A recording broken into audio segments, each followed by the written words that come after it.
Jon Snow stood in the courtyard of Winterfell, the northern sun bright upon his face, a rare warmth in the perpetual chill of the north. He was 17 years of age but carried himself with the steady gravity of a man who had already seen much of the hardships life could offer. The gathering sunlight revealed the subtle flecks of gray in his dark hair that no one beyond his siblings would have noticed. But those who looked closely might remark that the boy who was once a bastard looked increasingly like Eddard Stark, graver in the eyes, more measured in his speech, and possessed of the same calm authority. He had never taken the black, never departed for the wall to join the Night's Watch. That choice, made months after returning from King's Landing with his father, had changed his entire destiny. Where once there had been an unspoken assumption he would be sent away to forge his own path in darkness and duty, the events that unfurled under Ned's guidance shifted the courses of many lives. Ned Stark was not a man who broke promises lightly, yet a father's heart could be more powerful than any vow, especially a vow made to a dead sister buried deep in memory. In that quiet moment of decision, Ned had chosen to keep Jon by his side and shape him into something more than a forgotten bastard. He had chosen to raise Jon as the ward and steward of Winterfell, forging a path for him to become a lord in his own right. Jon's breath misted in the chill air as he turned from a sparring match with Robb. His half-brother, no, that word had faded in meaning. His brother had just hammered him with a practiced sword blow across the shoulder that would bruise for days. Robb's grin flashed in triumph, a youthful eagerness that Jon found both exasperating and endearing. Robb still boasted, teased, and pushed, but always with camaraderie in his heart. The clash of wood on wood had ended with Jon's sword clattering to the flagstones, and both had stood panting as onlookers, some of them household guards, some of them stable boys with a free moment, cheered the friendly rivalry. Jon rubbed his shoulder, ignoring the dull ache that spoke volumes of Robb's blossoming prowess. He could feel the weight of the yard's attention upon him, as well as the subtle glance of his father from the edge of the crowd. Ned Stark observed them both with a critical yet gentle eye. Since returning from King's Landing, it was not just their father's attention that burned on them now, but the entire North's. Whispers circulated that Eddard Stark intended to name Jon as his successor if, gods forbid, anything befell Robb. It was a stirring of rumor that outraged some members of the Stark household, unsettled the local lords, and set the tongues wagging in every corner of the Great Hall. The idea that a bastard and acknowledged but never legitimized son might stand in line for Winterfell was no small thing. Yet, the truth was far more nuanced. Ned had never publicly proclaimed Jon's position as rightful heir, nor had he personally uttered words that might incite anger among the bannermen. Yet the guidance he was giving to Jon, the training in lordly matters, the frequent presence in councils, spoke volumes louder than any official statement. While Robb was still the unquestioned heir, it was becoming clear to those with discerning eyes that Jon was being groomed for significance. Every day he stood at Ned's side as matters of supply, roads, and justice were discussed. Every night he dined with the family in the Great Hall, though he never sat quite as close to the head table as Robb. Sansa and Arya teased him mercilessly whenever they got the chance, Sansa in her gentle, proper ways, reminding him of protocols and polite courtesies, and Arya in her direct, sometimes impulsive manner. Bran and Rickon admired him as an older brother, and that quiet sense of acceptance warmed Jon more than the feeble sun overhead ever could. Winterfell was his home, and every day he felt it claim him more completely. When the sparring was done, Jon and Robb bumped fists in a way that was unspoken between them, a show of brotherly respect, and made their way toward the armory to return their practiced swords. Jon felt the adrenaline of the bout hum through his veins. He wondered at how easily the future might have gone astray. If he had gone to the wall, he would now be wearing black and exchanging blows with a training partner beneath the icy ramparts of Castle Black. The wonder of how he had remained was still fresh, though the memory was beginning to gather dust.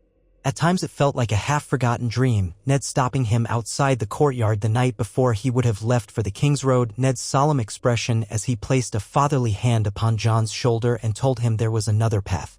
Jon had not understood immediately. He only knew that something in his father's eyes was different that night, a kind of anguished relief. In the months that followed, Jon felt the enormity of that choice shape him. Once the swords were stowed, Robb teased him about the bruises. "You'll be wearing my mark at supper," Robb said with a grin. "I hope you come up with a good story. Perhaps something about wrestling a wildling in the Godwood, yes?" Jon shook his head with a wry smile. "One day," he said, stepping close so their voices were subdued, "I'll best you in every exchange, and then we'll see who makes up the better story." It was an old, half-jesting threat, part of the casual spar between siblings. Though, if you keep hitting like that, I might end up in Maester Lewin's care long before I have the chance to best you." They left the armory and stepped out into the courtyard once more, a swirl of autumn leaves skittering across the cobblestones. Winter was coming, and while the words of House Stark were a constant reminder of that truth, there was a foreboding sense in the air that this winter might be longer and harsher than most. Ned had mentioned sightings of strange lights in the far north, rumors of wildling raids beyond the wall, and uneasy talk from rangers who returned battered and half-frozen. Jon caught a glimpse of Ned conversing quietly with Maester Lewin at the base of the tower, both men wearing serious expressions. That image flooded Jon with a sense of purpose. He realized how deeply he cared about aiding his father in all matters of governance, but he also recognized the weight of the Northern Lord's expectations. Some were less than pleased by Jon's presence in Ned's council, viewing it as favoritism toward a bastard. Others, especially those who had seen Jon in action, like the men at the Dreadfort when Ned took him to treat with Lord Bolton, had grudgingly accepted that Jon was worth paying attention to. Jon had shown a calm head and a thoughtful approach that reflected Ned's own style. That didn't quell every suspicion, for the North could be as cold in its loyalties as it was in temperature. But day by day, Jon established trust. Beyond that, it was no secret that Ned had done more than merely keep Jon close. He had begun training Jon in the matters of diplomacy, allowing him to read letters from other great houses, letting him weigh in on how Winterfell might respond. In practice, Jon had also begun overseeing certain smaller disputes that once would have fallen to stewards or to one of the senior house retainers. He had stepped into these tasks slowly, always with Ned's watchful eye upon him, and learned to weigh his judgments carefully. In the beginning, he hesitated each time, torn by the fear of doing something wrong, but Ned's guidance was patient and firm. "A lord must do right by all, no matter their station," Ned had told him again and again. "You are not yet a lord, but you must learn how to bear the burdens of one." Such burdens came in different guises. At that very moment, Ned beckoned from across the courtyard. Jon felt a tightness coil in his stomach. He didn't know what Ned wanted, but the fleeting solemnity in his father's eyes told him it would be something substantial. Robb caught that look as well and waved Jon off. "Father wants you. Best go before he marches over here and drags you away." Jon nodded in agreement, parted from Robb, and approached his father.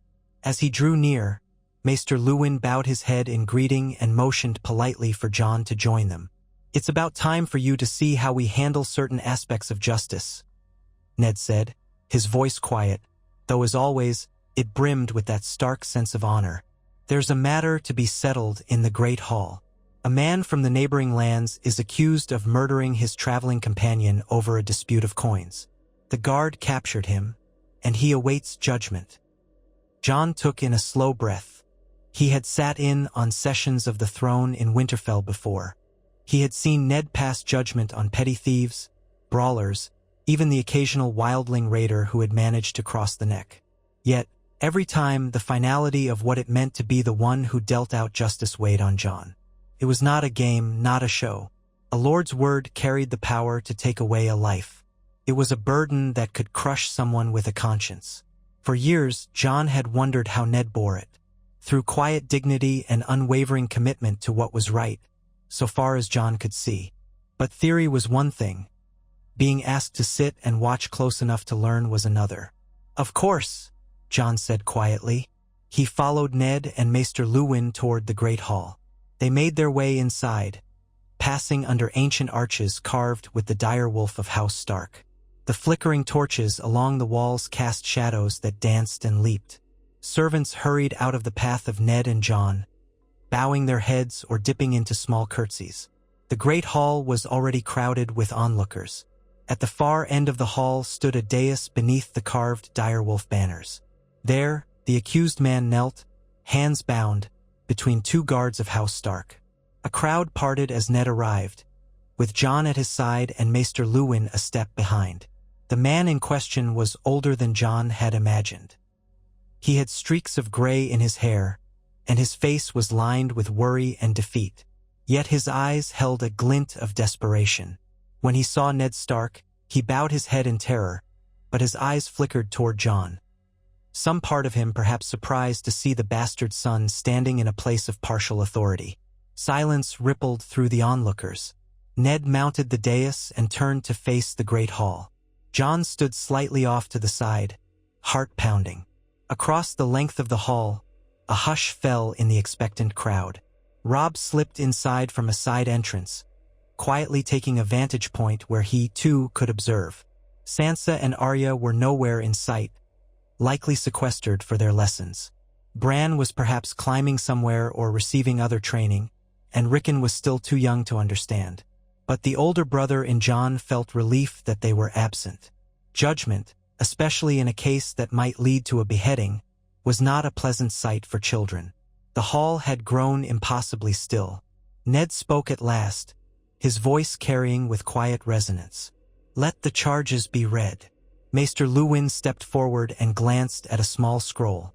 Hudrick of Queenscrown is accused of slaying his fellow traveler, a man named Bannon, along the King's Road. The motive? A dispute over coin. Witnesses allege that Hudrick ambushed Bannon, stabbed him in the night, and left him by the roadside. A passing group of caravanners discovered the body and took note of footprints leading back to Hudrick's camp. The matter was then brought to the attention of Winterfell's guard. Hudrick was found at dawn in the same area with blood-stained clothing. He denies the murder, claiming that Bannon attempted to steal from him first and that in defense, Hudrick struck him with a dagger. Ned took a measured pause, letting the weight of the words settle. Then he turned to the accused. "You stand before the Lord of Winterfell charged with murder. What have you to say?" Hudrick's voice cracked, a mixture of fear and defiance. "My lord, I beg your mercy. He came at me in the night, threatened me for my coins. I had but little and he wanted it all. We struggled and in the dark I used my dagger. If he died, it was him or me, my lord." The hush in the hall felt like a living thing. The men and women of Winterfell pressed closer to hear Ned's reply, though none dared speak out of turn. Jon kept his face carefully composed, but he wondered if the man was telling the truth or merely weaving a desperate lie. The official account said there were footprints and a blood trail leading to Hudrick's camp. That could be either side attacking first. More than once, Jon had overheard men speak that if you kill someone on the road, claim self-defense. The only man who truly knew was dead. Ned took the time to examine the guards for their statements and then gave Jon a small nod, encouraging him to ask any questions he might have. Jon's throat felt tight. Addressing the hall at such a moment felt far more daunting than any spar. Yet Ned was giving him the chance to learn. He forced himself to breathe and stepped forward, addressing the guards who had apprehended Hudrick. "Did you find any sign of a struggle or traces of the victim's possessions? Anything that might indicate the victim was the aggressor?" One guard, a tall man with a hawk-like nose, cleared his throat. "We found Bannon's belongings scattered. Some coins were found hidden in the accused boot, but we can't say how Bannon lost them. Bannon's body had a single stab wound in the back. It appeared he might have been attacked from behind." A murmur rippled in the crowd. Jon felt his heart quail. Stabbed in the back was hard to align with self-defense. The guard continued, "We also noticed footprints that suggested Bannon had tried to run. But we can't be certain of that in the darkness." Jon nodded, absorbing that. He glanced at his father, who gave a slight nod of approval as if commending Jon for his thoroughness. Then Ned shifted to address Hudrick once again. "It seems your story has holes, Hudrick. The wound is in the back, and your coins were found where they should not have been. Is there any further defense you offer?" Sweat beaded on Hudrick's brow. He opened his mouth, but no words came. The silence that followed was damning. Finally, in a choked voice, he said, I didn't mean to kill him, my lord. He'd been boasting about carrying silver from a small job, and I was in need. My children starve at home in Queenscrown. It's not right, but I saw a chance." His voice trembled. "I never meant for it to end as it did." Those words sealed his fate. A hush settled so thick that Jon could almost hear his own heartbeat. Hudrick had admitted to the deed. There was little question now. Ned turned to the crowd, letting them see the gravity on his face. Then he looked back at Hudrick and spoke with a slow, measured cadence. "You have taken a man's life for coin. We do not dispute the trials of hunger and suffering in this harsh land, but we cannot permit the murder of innocent travelers. The King's Road must be kept safe. For your crime, the sentence is death." Some in the crowd nodded solemnly. Others frowned. A few whispered prayers to the old gods or the Seven. Hudrick began to sob softly, tears streaking his lined face. Ned's gaze was heavy. "I will take your head myself, as is the way of House Stark," he declared. "May the gods show you more mercy than you showed your victim." The crowd parted in silence as the guards hauled Hudrick to his feet and dragged him out of the great hall. Heading toward the courtyard where the execution block lay, Jon stood, every muscle rigid with tension. He'd seen beheadings before. His father insisted that the man who passes the sentence must swing the sword, but it never grew easier. Today, though, there was an added weight. Ned was showing him how to dispense justice, and eventually the duty could fall to him in some capacity. Death was a final, irrevocable act. Jon felt compelled to follow, to bear witness, as was right. Outside in the courtyard, the air was sharper, the wind biting. People followed in respectful silence, forming a loose circle around the execution block. Ned walked with an expression carved from stone, holding ice, the Valyrian steel greatsword that had been in the Stark family for generations. Hudrick was forced to kneel, his head placed upon the block. His sobs grew louder, but he did not try to fight. Perhaps the inevitability had sunk in. Jon stood to one side, near Robb, who had joined him. Robb's earlier grin was gone, replaced by a sober grimness. The hush was almost unbearable, broken only by Hudrick's weeping. Finally, Ned spoke the ancient words. "In the name of Robert of the House Baratheon, the first of his name, King of the Undulls and the First Men, Lord of the Seven Kingdoms and Protector of the Realm, by the word of Eddard of the House Stark, Lord of Winterfell and Warden of the North, I do sentence you to die." Ice flashed in the pale sunlight, descending in a swift arc. The blow was clean, and Hudrick's sobs were abruptly silenced. Blood darkened the block and the ground around it. A hush choked the onlookers, and Jon fought the urge to turn away. Instead, he held firm, reminding himself of Ned's words. "If you would take a man's life, you owe it to him to look him in the eye and hear his final words. And if you cannot bear to do that, then perhaps the man does not deserve to die." He locked eyes on his father, who stood a moment longer, ice in hand, before stepping back. The crowd began to disperse in hushed whispers. 2 guards moved to clean the block and carry away the body for burial. Robb glanced at Jon, and they exchanged a wordless sense of relief that the grim spectacle was done. Then Ned turned to them both. "Remember this day," he said softly. "Justice is not always easy, but it must be done." Jon nodded, struck silent. At his father's direction, they returned inside the keep. There, Ned handed ice to a steward for cleaning and sheathing. He dismissed the majority of the watchers but kept Jon and Robb close, plus Maester Luwin. They retreated to Ned's solar, a small room warmed by a fire crackling in the hearth. Robb lingered in the doorway and Jon sat in a worn leather chair while Ned took his seat behind the oak desk. Maester Luwin stood near Ned, scrolls in hand. The tension in the solar felt more personal, as though Ned were about to impart another lesson. "At times, I worry about the example set by these events," Ned said quietly, folding his hands. "I know some lords would have made a spectacle with drums and fanfare or allowed a headsman to do the deed. But here in the north, we hold different customs. Robb, you will inherit Winterfell, and Jon, you stand to advise your brother in matters of the north. Both of you may one day hold the power of life and death over the people who serve you. It must never be taken lightly." Robb nodded, looking somber. Jon felt a flutter of pride and fear at Ned's words. Though Ned never proclaimed him heir, he placed Jon in a position of importance, making it clear that Jon had some measure of authority that others should respect. After a moment, Ned shifted the subject.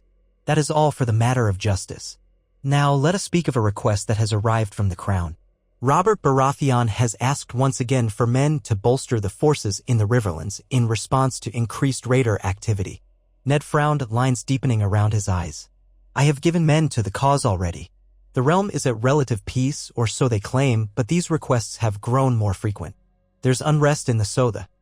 Arryn courts, whispers of Lord Tywin's displeasure at how the king handles finances, among other things." Robb sank into a chair. "If the realm is at peace, why does the crown continually request more men from the north? The roads to the Riverlands are long and supply lines even longer. Is the king not mindful of winter's approach?" "That is part of what troubles me," Ned answered. "Robert does not always appreciate the realities of the north.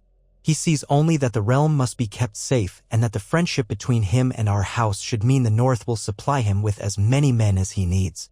It is not so simple. Maester Lewin coughed gently. My lord, there is also the matter of the letter from Lord Tywin regarding trade shipments. He has suggested that if the North is unwilling or unable to provide the additional men, House Lannister might make certain trade concessions less favorable for us in the future. Robb's face turned red. House Lannister thinks to bully us with gold and trade. Typical. We should stand firm, father. Ned drummed his fingers lightly on the desk. We must. But we must also be measured. Robert is king. Our loyalty is pledged. We cannot simply refuse a royal request. We can, however, negotiate. Perhaps we send fewer men than asked for with the explanation that we must hold the North for winter. And we propose that the realm's resources be more evenly distributed, especially if the crown insists on the North supplying men. Jon watched quietly, taking in every subtle nuance. This was the real face of ruling, he thought. The balancing of alliances, the forging of compromise, the defense of a people who might never see beyond their own territory, all while placating a distant king with an appetite for warlike displays and feasts. He felt a strange sense of admiration for Ned's ability to keep his composure through the swirling complexities of politics. Ned looked at Jon. What do you think? Jon's chest tightened. He glanced at Robb, who wore an expression of brotherly encouragement. Then he spoke slowly, choosing words with care. We cannot afford to deplete our forces so close to winter. The roads will grow impassable, and if we send too many men south, we might not be able to protect our own lands should wildlings or other threats arise. Perhaps we can send a token force, a fraction of what is requested, and couch it in terms of a readiness to do our duty while politely explaining that winter demands we keep the bulk of our forces here. Meanwhile, we can ask for a formal acknowledgement that the North has already contributed beyond measure in the past, requesting a fair distribution of supplies. A small smile touched Ned's lips. Spoken with a level head, Jon. You see the complexities. Robb, do you concur? Robb nodded. Yes.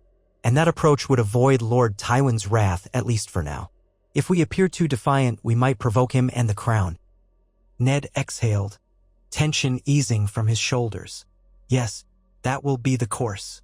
Maester Lewin draft a response in those terms. We will finalize it later tonight. And Robb, Jon, thank you both. The days ahead grow heavier, and I value your insight. They murmured acknowledgement. Soon, Ned dismissed them, advising they take some rest before supper. The fire crackled in the hearth, and Jon felt the lingering chill of the execution yard in his bones. It had been a taxing morning, blood and justice, then a glimpse of the precarious state of the realm. Outside the solar, Jon and Robb traded a glance. I'd say we deserve a moment of quiet, Robb said. Perhaps we can visit the Godswood. Jon agreed. They made their way through the castle corridors, stepping past the bustle of servants who prepared for the evening meal. The Godswood was a sanctuary of rustling leaves, the mossy ground soft beneath their feet. The heart tree, an ancient weirwood with a solemn face carved into its trunk, regarded them with silent, red-eyed wisdom. It was here that Ned often came to reflect or to pray before difficult decisions. Jon knelt beside the pool, gazing at his reflection. The face that looked back was older than he ever imagined in boyhood. He remembered a time not so long ago, though it felt like another life, when he believed his only future lay at the wall, hidden from a world that always saw him as less than a true Stark. Now, he knelt in the Godswood as someone recognized, at least within these walls, as a Stark in all but name. There was a swelling in his heart, a mixture of gratitude and longing. Longing for acceptance, longing to know the truth of who he was beyond the label of bastard. Yet that longing was tempered by the brotherly presence at his side. Robb stood above him, hands clasped behind his back, lost in his own reflection. It never gets easier, does it? Robb asked softly, referring to the execution. I've watched Father pass judgment before, but something about today felt different. Maybe because you stood up there with him, asked questions. Jon sighed. If I'd gone to the wall, I might never have to bear witness to such things. But I realize the Night's Watch has its own horrors. I'm grateful for the path Father has chosen for me. Still, I won't lie and say it's easy. Robb's gaze flickered with sympathy. I don't envy Father's burdens. One day, I'll carry them. I hope when that day comes, you'll stand at my side, give counsel. If the gods are good, that day is far off. But Father's teaching you for a reason. Jon nodded. I'll always stand by you, Rob. You're my brother." They shared a moment of silent communion before the heart tree. The wind sighed through the red leaves overhead. John felt a serene calm settle over him, though the memory of Hudrick's final sob still lingered in his ears. Death was so final, so stark, but it was part of life in these lands, especially with winter on the horizon. When the evening fell, they returned to the great hall to join the rest of the Starks for supper. Sansa and Arya were already seated, Sansa with her perfect posture and Arya slouching in a way that prompted Sansa's disapproving glance. Bran and Rickon were bickering good-naturedly until Catelyn Stark intervened. She gave Jon a warm but cautious smile as he approached the table. That was one thing that had not entirely changed. Lady Stark treated Jon kindly enough in public but was never wholly comfortable in his presence. Their relationship had improved somewhat. She no longer looked upon him with open hostility, but an unspoken strain remained. He understood it even if it stung. He was not her son, and yet he was being treated by Ned more like a son than ever before. As they settled down, the aromas of roasted meat and fresh bread wafted in the warm air. Servants poured wine into cups. Sansa regaled her mother with details of her lessons in needlework, while Arya rolled her eyes and spoke instead to Bran about some newly discovered hiding spot in the castle. Robb asked Rickon about a stray cat he had chased in the kitchens. It was a picture of a close-knit family, or close enough, and Jon felt a pang of both joy and sorrow. Joy because this was his home and these were the people he loved. Sorrow because some small corner of his mind whispered that he was still a bastard, still on uncertain footing, always in the shadow of who he could never fully be. It was after the plates of food had been served that Ned turned to Jon and said, in a soft, paternal tone, "You showed wisdom today, Jon, both in the yard and in council. I want you to know I'm proud of how you carry yourself." Catelyn's gaze flickered momentarily to Ned, then to Jon. It was an unspoken tension. Jon managed a respectful nod. "Thank you, Father." Robb spoke up with a grin, hoping to shift the mood. "He also took quite the beating from me this morning in the courtyard. Practically had him on his knees." At that, Sansa rolled her eyes good-naturedly, but Arya perked up. "I'd like to see you spar with the Hound, Robb. Then we'd see who ends up on their knees." Ned's voice turned mildly reproachful. "Arya, mind your tongue." Then he suppressed a faint smile. He always had a soft spot for Arya's bold nature, though he tried to temper it with lessons on courtesy. Arya shrugged, unapologetic. They went on to talk of simpler matters: the harvest from nearby farms, the progress of the new stable repairs, the possibility of winter storms coming sooner than usual. Catelyn asked Sansa about the lessons Lady Stark herself had taken on the management of a household, then turned to Arya to gently remind her that she would be expected to attend such lessons too. Arya looked mortified. Throughout the meal, Jon felt a subtle undercurrent of acceptance from most of the family. Even Lady Stark seemed to try not to let her lingering reservations show too openly. The small kindness was not lost on Jon. He savored it, for such was the tapestry of his life in Winterfell, threads of acceptance woven with threads of quiet tension. When supper was winding down, Ned stood. "Jon, come with me. We have a letter to finalize for the crown." He kissed Catelyn on the cheek, a small affectionate gesture that always made Jon ache with longing for the mother he never knew. Then father and bastard son departed the great hall together, heading for Ned's solar. Once inside, they settled by the desk. Maester Luwin presented the drafted letter, and Ned read it over carefully, occasionally pausing to reconsider phrasing. Jon stood by his father's shoulder, offering a comment here or there about the proposed concessions or the explanation of the North's position. When the final version was done, Ned signed it with the direwolf seal. He thanked Maester Luwin, who left to send the raven. Then a hush enveloped the solar as father and son remained alone. The fire flickered in the hearth, casting dancing shadows on the walls and making Ned's expression shift like the turn of the seasons. "Sit, Jon," Ned said, gesturing to a chair. Jon obeyed, trying not to appear too anxious. Ned regarded him with an expression that was both somber and affectionate. After a moment, he spoke softly. "I want you to know something, and I ask that you keep it in your heart. You may hear rumors or half-truths about how you came to be in my charge. The name of your mother, well, it's not an easy matter for me to speak of." Jon's pulse quickened. These were words he had longed to hear his entire life. Yet he also knew how closely Ned guarded that secret. "I understand," he murmured, though every fiber of his being wanted to demand more, to beg for the truth. Ned's gaze lingered on him with a father's love and a man's torment. "There may come a day when the truth of your parentage must be revealed. If that day comes, know that I have never once regretted claiming you as my son. Never." John felt tears threaten. "Father, you've done more for me than I can ever repay." Ned shook his head.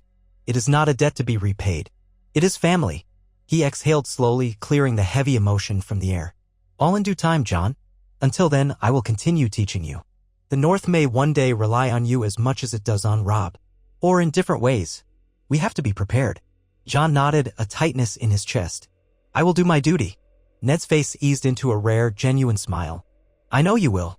He rose from his chair, signaling that the conversation was at an end. "Go on, get some rest. Tomorrow we'll tour the outskirts of the winter town, see how the small folk prepare for the colder months." John bowed his head in respect, left the solar, and climbed the stone stairs to his chamber. The corridor was lit by torches in iron sconces, their flames revealing the worn tapestry of a gray dire wolf on a field of white. His mind swirled with the echoes of Ned's words, the reality of the day's execution, and the knowledge that the North might soon be tested by the demands of King Robert. Reaching his chamber, he closed the door and leaned against it, letting out a long breath. In the quiet, he thought about what his life might have been at the wall, cold, unyielding, bound by the black. He wondered if he would have found the same sense of purpose among the crows. Possibly. But there was no question that staying in Winterfell had set him on a path he never expected. He lit a small candle on the table by his bed. The soft glow revealed a tidy room. One window overlooked the courtyard, and through it he could see the flicker of torches in the yard below, where the dark shape of the execution block still loomed in gloom. He tried to shrug off the memory. Instead, he peeled off his tunic, washed the day's dirt from his face in a basin of cool water, and crawled beneath the furs of his bed. Ghost, his dire wolf, snoozed in the corner, eyes occasionally opening to regard John. The albino wolf had grown considerably, silent in his step, protective as a living shadow. He rose and padded to John's bedside, resting his muzzle on the blankets. John stroked the wolf's fur, grateful for the companionship. That night, John dreamed of snowy forests, of howling winds, and of a whispering voice that called his name in the gloom. He saw shapes moving in the darkness, white figures half lost in swirling snow. But then he found himself at the heart tree in Winterfell's Godwood, the carved face seeming to weep tears of blood. He knelt, a sense of dread prickling across his skin.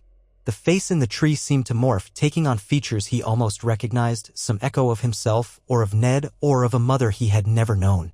The dream rattled him awake with a start, just as dawn tinted the horizon with pale light. He dressed hurriedly, trying to shake the memory of that dream. Dreams are wind, he told himself, recalling an old saying.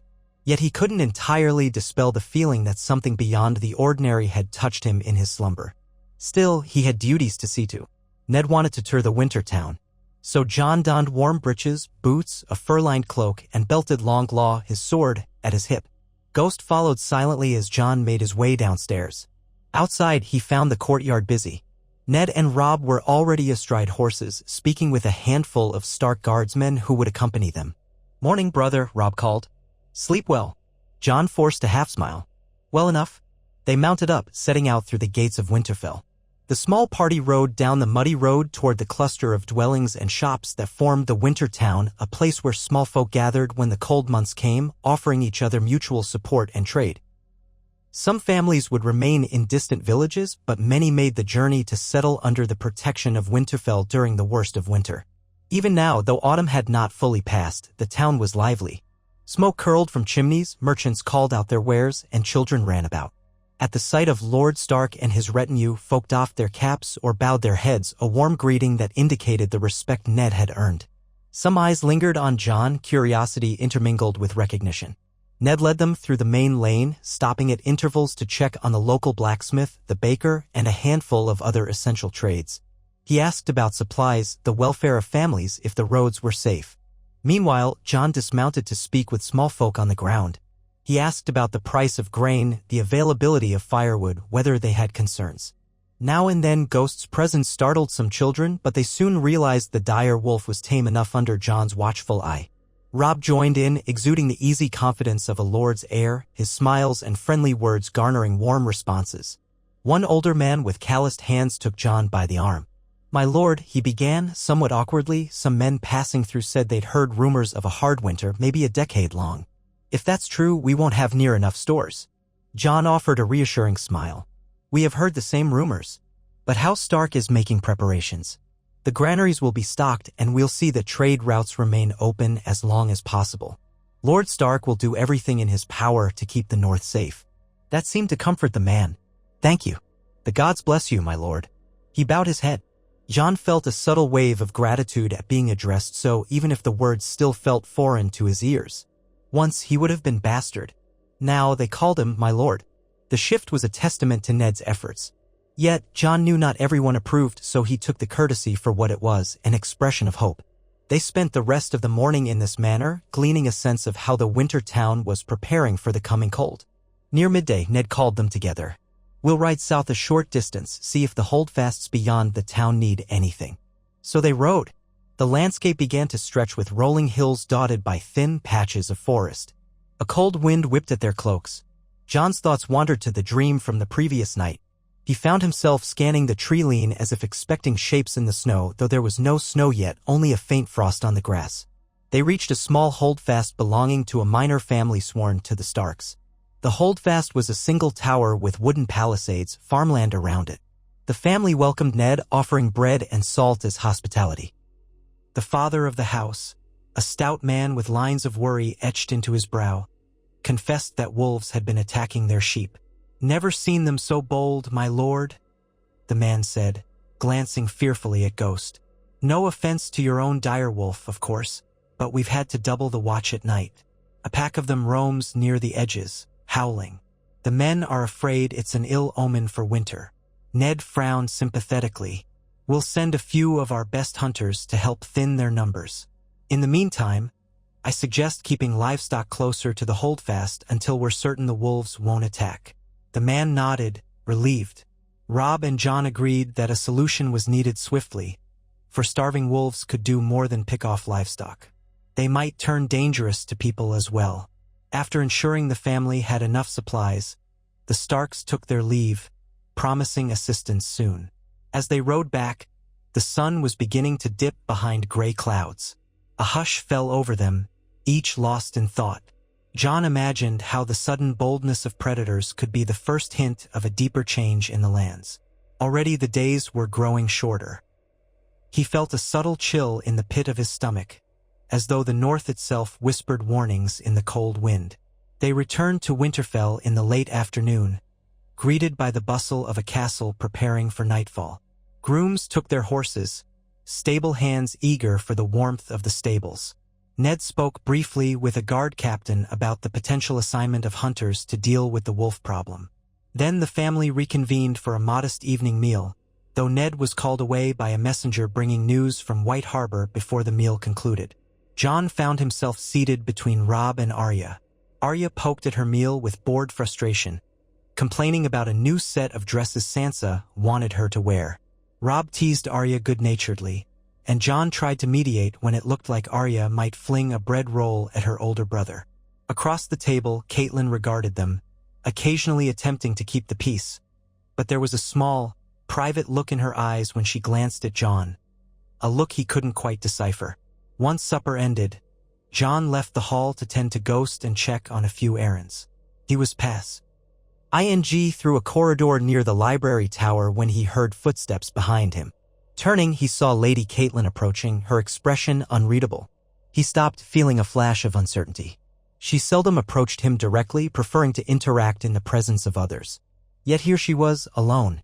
Lady Stark, Jon greeted, bowing his head respectfully. Jon, she replied. Her tone was cordial, but there was a tension beneath. I wanted a word. Of course.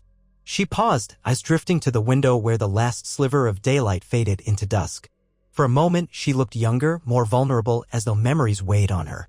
Finally, she spoke. I see how Eddard brings you closer to affairs of state. I see how you conduct yourself. The people call you my lord now. Jon swallowed. Yes, my lady. It's been a change. He forced himself to meet her gaze, though it wasn't easy. She clasped her hands together as if seeking composure. You are skilled and you carry yourself with honor. I won't pretend I find it easy to watch. My children's place at Ned's side is a certainty. Yours is a more complicated matter. John nodded slowly, unsure where she was going with this. I understand. She glanced away, her eyes flickering with unspoken emotions. He has his reasons for keeping you close. And I don't doubt your loyalty to my husband or to Winterfell. You fought for it, bled for it. John felt a surge of gratitude, but also caution. Lady Stark was seldom this direct. Thank you, he whispered. Nevertheless, I want you to consider this carefully, she went on, voice tightening. Your presence creates whispers that could one day harm Robb's claim, cause strife in the north. If the Bannermen think Ned might favor you over Robb, it could divide loyalties. Wars have started over less. And I won't have that for my children. For the north. John felt his insides twist. I would never seek to undermine Robb. I love him like a brother. I know, she allowed, eyes hardening with some long-held tension. But sometimes it's not a matter of what you seek. It's what others believe or fear. I only ask that you tread carefully. I see you've grown close to Eddard. That bond, it's strong. He sensed her unspoken pain, that her husband's secrets still weighed on her. But he also heard a trace of reluctant acceptance. Perhaps time had softened her stance toward him. Perhaps she, too, recognized that something bigger was at play, that Ned's reasons went beyond fatherly affection. He thought of how Ned had once told him, the day may come when the truth must be known. I understand your concerns, John said. I don't wish to cause trouble. I will serve Robb if the day comes that he needs me. That is the truth. She studied him for a long moment, as if trying to decide if he meant it.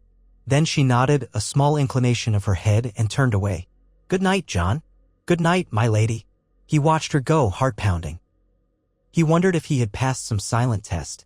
After a moment, he exhaled and continued on his way, feeling torn between loyalty to Ned, brotherly love for Robb, and an odd sense of regret that he could never fully erase the tension between himself and Lady Stark.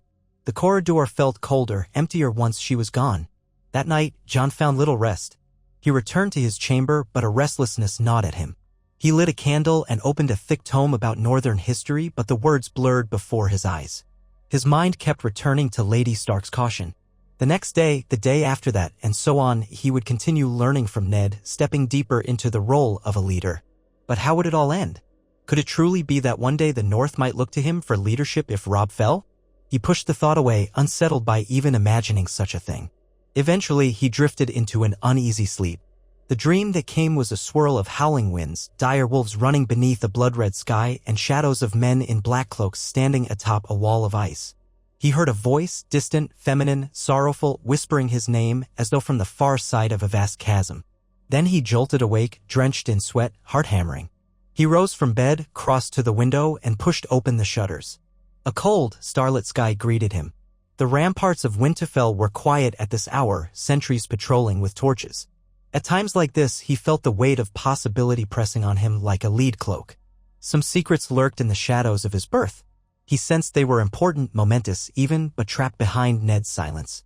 Finally, the chill air drove him back to bed, and he managed a few hours of dreamless slumber. When dawn arrived, he rose and prepared for another day's lessons with Ned. Though he tried to banish the recollection of that dreadful dream, it clung to him like a specter. Weeks turned into months, and autumn began its slow surrender to the impending winter. The days grew shorter, the air more biting, and the larders filled with the harvest's last yield. Throughout that time, John immersed himself in the daily management of Winterfell. He accompanied Ned on visits to distant vassals, adjudicated minor disputes, and occasionally supervised the training of new recruits for the guard.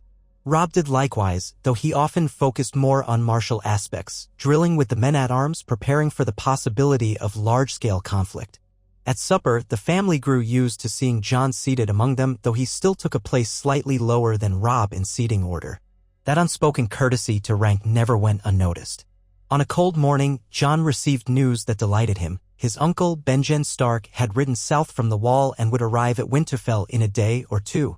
The news came by Raven, stating Benjen had official business to discuss with Ned concerning the Night's Watch. John remembered his earlier intent to join the Watch, and though that life had not come to pass, he still held fondness for his uncle's stories, admired his dedication.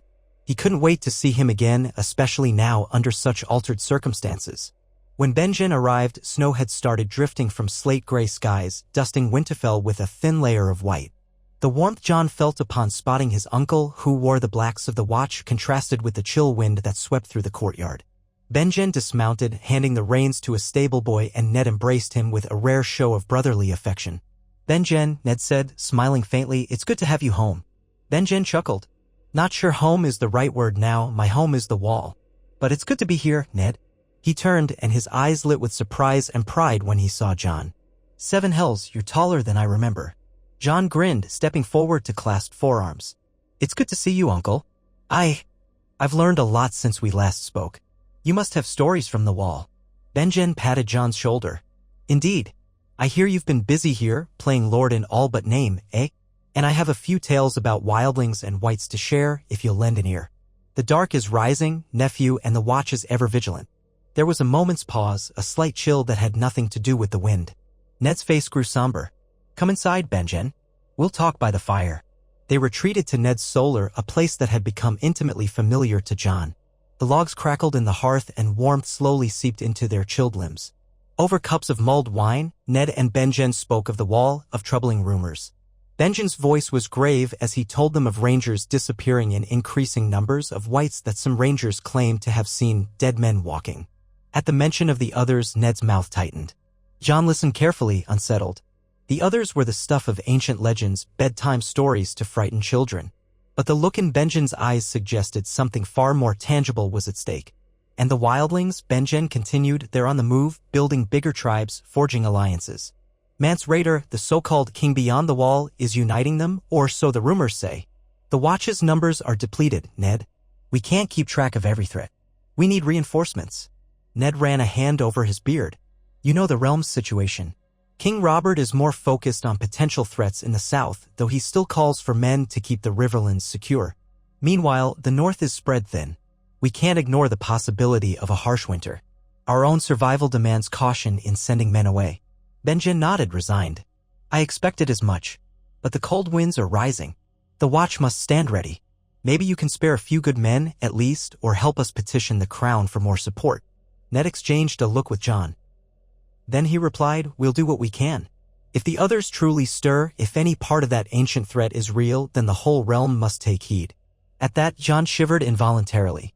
He thought of his strange dreams, the white figures in swirling snow. He'd never told anyone about them, for fear they'd be dismissed as flights of fancy.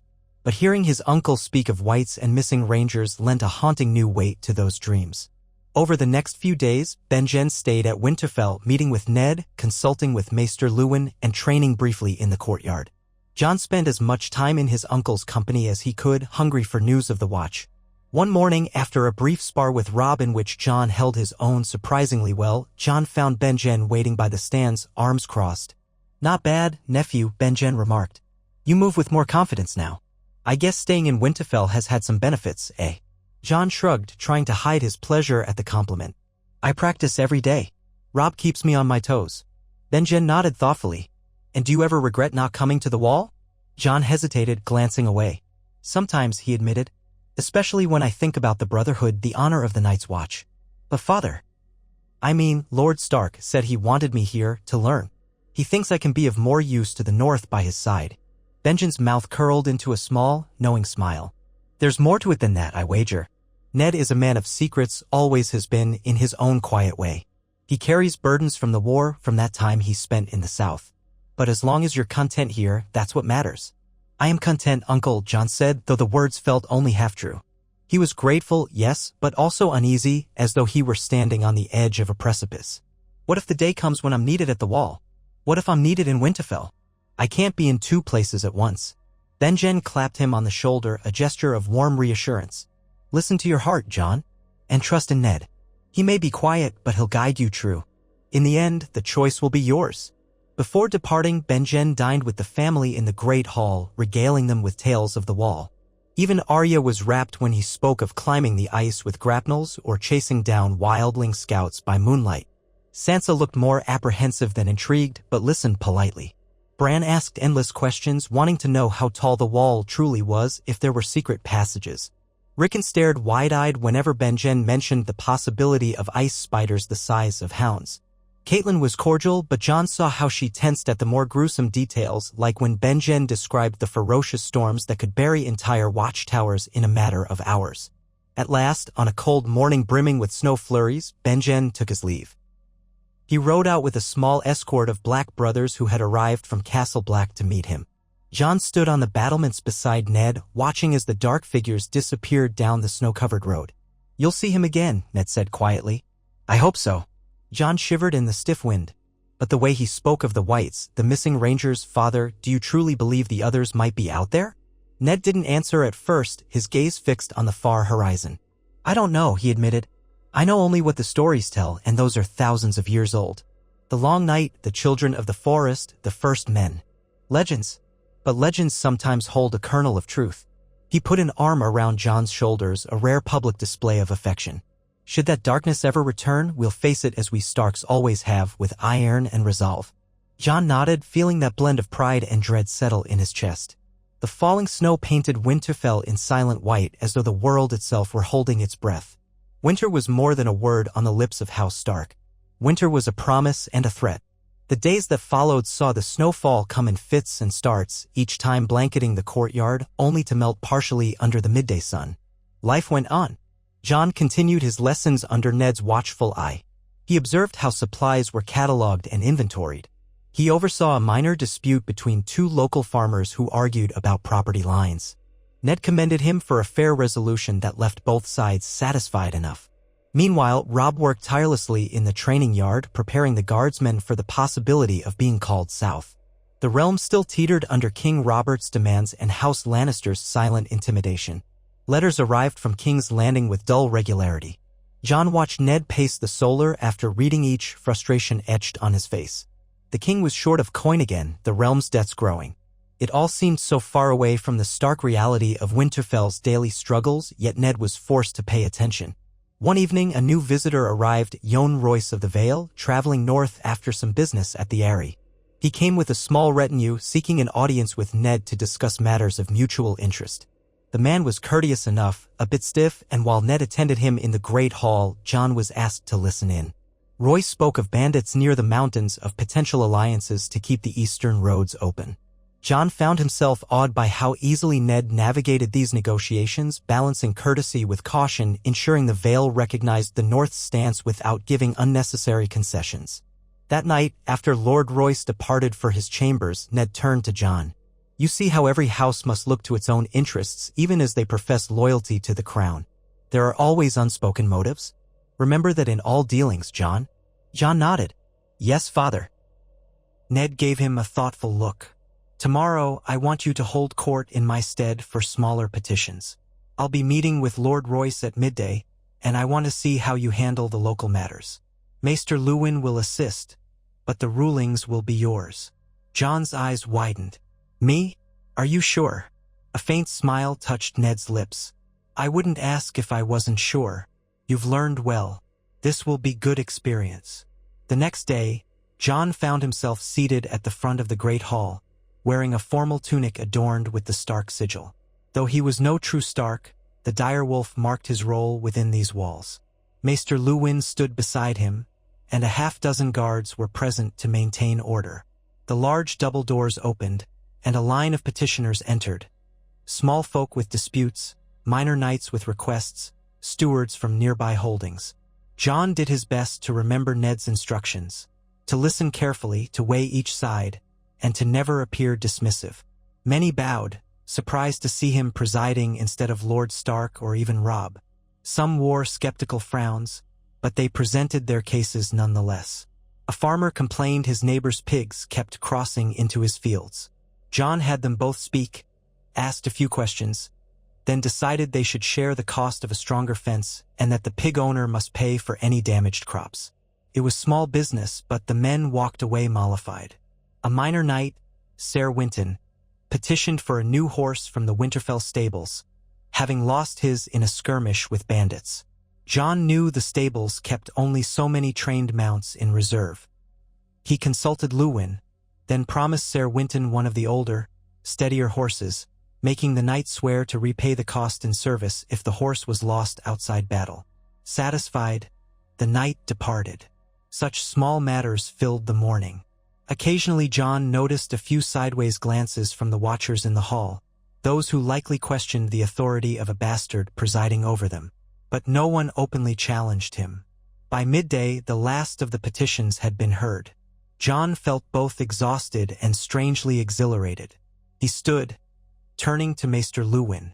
That went well, I think. Luwin smiled kindly. You showed fairness and patience, qualities Lord Stark holds in high regard.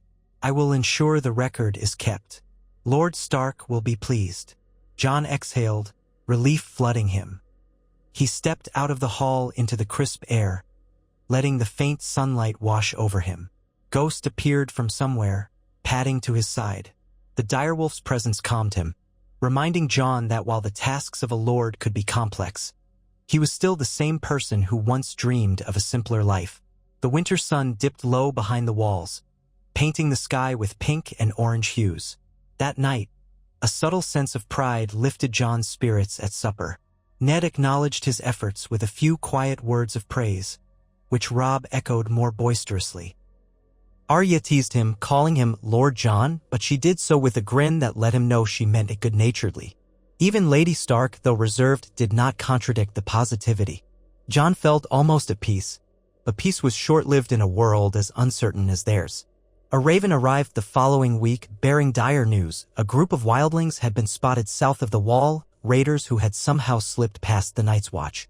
They had attacked an isolated village near Long Lake, leaving only a handful of survivors. The letter demanded immediate assistance from Winterfell, for the fear was that more raiders lurked in the forests, preparing further strikes. Ned wasted no time. He conferred with his master of arms, sergeants, and closest advisors. Within a day, 100 men were mustered, riders, archers, and foot soldiers ready to march. Robb insisted on leading them, for he was near adulthood now, brimming with confidence in his martial training. Jon also volunteered, though part of him wondered if it was truly his place to do so. Ned gave them both a stern look. I'll lead the men, he said firmly. This is not some minor skirmish. But Robb, you may ride with me. Jon, you'll remain at Winterfell. Jon's protest died on his lips as he saw the steely resolve in Ned's eyes. He hated the feeling of being left behind. He wanted to prove himself in the field, to show that he could do more than pass judgments. But Ned insisted. You have responsibilities here. If something goes wrong, Winterfell must be held. Catelyn will remain as well, but you and Maester Luwin will assist her in any matters of governance. The people must see that a Stark presence remains. Is that understood? Jon lowered his gaze, swallowing his disappointment. Yes, father. Of course. Robb apologized with his eyes, clearly eager for the chance to ride into battle but sympathetic to Jon's feelings. The next morning, the courtyard filled with the clang of armor and the stamping of horses. Ned, robed in furs, mounted his stallion while Robb sat tall on his own mare. The men cheered Lord Stark's name as they prepared to depart. Jon stood to the side, wearing a forced smile.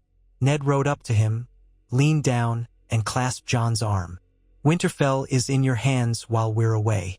Serve loyally, as I know you will. Jon nodded. Take care, father. Ned's gaze conveyed both reassurance and caution. Then he and Robb led the column out of the gates, the sound of hooves echoing on the cobblestones. Jon watched until they were gone. The castle felt emptier without their presence, but the weight of responsibility settled squarely on Jon's shoulders. He glanced around at the courtyard, the people looking to him with uncertainty.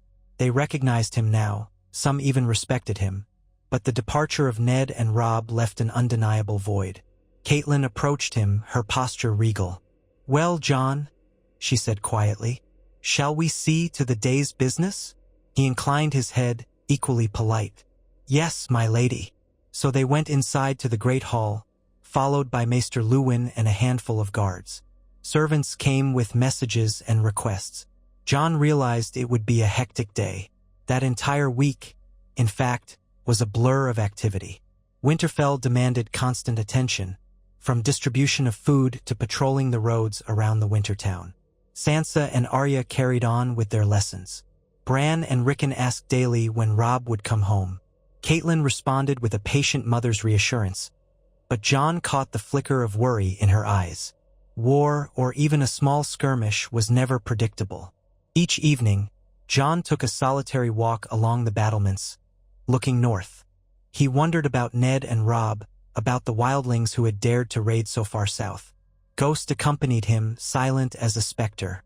On the third night after their departure, a raven arrived with a brief message stating that Ned's forces had engaged a wildling band near the edges of the Wolf's Wood, scattering them. Casualties were few, and the pursuit continued. Relief washed over John, but he could not fully relax. The north was vast, and danger lurked. On the fifth night, another raven brought word that the wildlings had been cornered near Long Lake, but a second group might be roaming deeper in the forest. Ned and Rob would remain afield until they were certain the threat was ended. John spent anxious days juggling the castle's needs and nights haunted by dreams of swirling snow and whispering voices. Sometimes he paced outside the great hall where the Stark ancestor statues loomed, feeling the weight of all those dead eyes upon him, as if judging whether he was worthy to stand among them. At last, on a crisp morning when the sun shone weakly through leaden clouds, horns sounded from the gatehouse. John hurried to the courtyard. A weary but triumphant column rode in, led by Ned and Rob. Their cloaks were stained with mud, their faces lined with exhaustion, but their eyes gleamed with success. Behind them trailed a handful of prisoners, wildlings bound and sullen, some wounded. The guards promptly took them to the dungeons. John rushed forward as Rob swung off his horse, drawing him into a quick embrace. "Gods, you stink," John teased, relief flooding him to see his brother unhurt. Rob laughed. "We spent too many nights in the mud." He glanced around, then nodded at John. "All well here, as well as can be. How was it?" "Some skirmishes," Rob said, voice dropping lower. "The wildlings fought fiercely. Father took a blow to the arm, but it's mostly a scratch." John's heart lurched. Rob continued hastily, "He's fine, don't worry." Ned dismounted, leaving his horse in a squire's care. His arm was indeed wrapped in a bandage, but he wore a faint smile. "John," he greeted. "Well done keeping Winterfell running in our absence. Any troubles?" John shook his head. "Just the usual petty matters. Nothing requiring the sword." "Are you hurt badly?" "Not badly at all," Ned assured him. "A wildling's axe found its mark, but I had my mail. A flesh wound, nothing more." Caitlin arrived then, rushing forward to embrace Ned. Her eyes flickered to the bandage. "I worried," she murmured, and Ned quietly reassured her. The men behind them parted, some leading the horses to the stables, others heading to warm themselves by the fires. Snowflakes spiraled lazily from the sky, dusting the courtyard, as if the north itself welcomed them home. Within the hour, Ned, Rob, and the senior men had warmed up, eaten, and seen to their injuries. John found himself summoned to Ned's solar once more, along with Maester Luwin. Rob leaned against the wall, arms folded. Ned sat behind his desk, his bandaged arm resting on a pillow. He recounted the details of the campaign, 2 separate wildling groups, possibly led by a charismatic raider who had heard of Mance Raider's call. The threat was quelled for now, but the infiltration so far south was troubling. John listened intently, a swirl of emotions in his chest. Concern, relief, pride in how Ned and Rob had fought. He felt the echo of Lady Stark's caution about bastard-born claimants. But none of that mattered when hearing about the real dangers facing the north. All that mattered was unity and survival.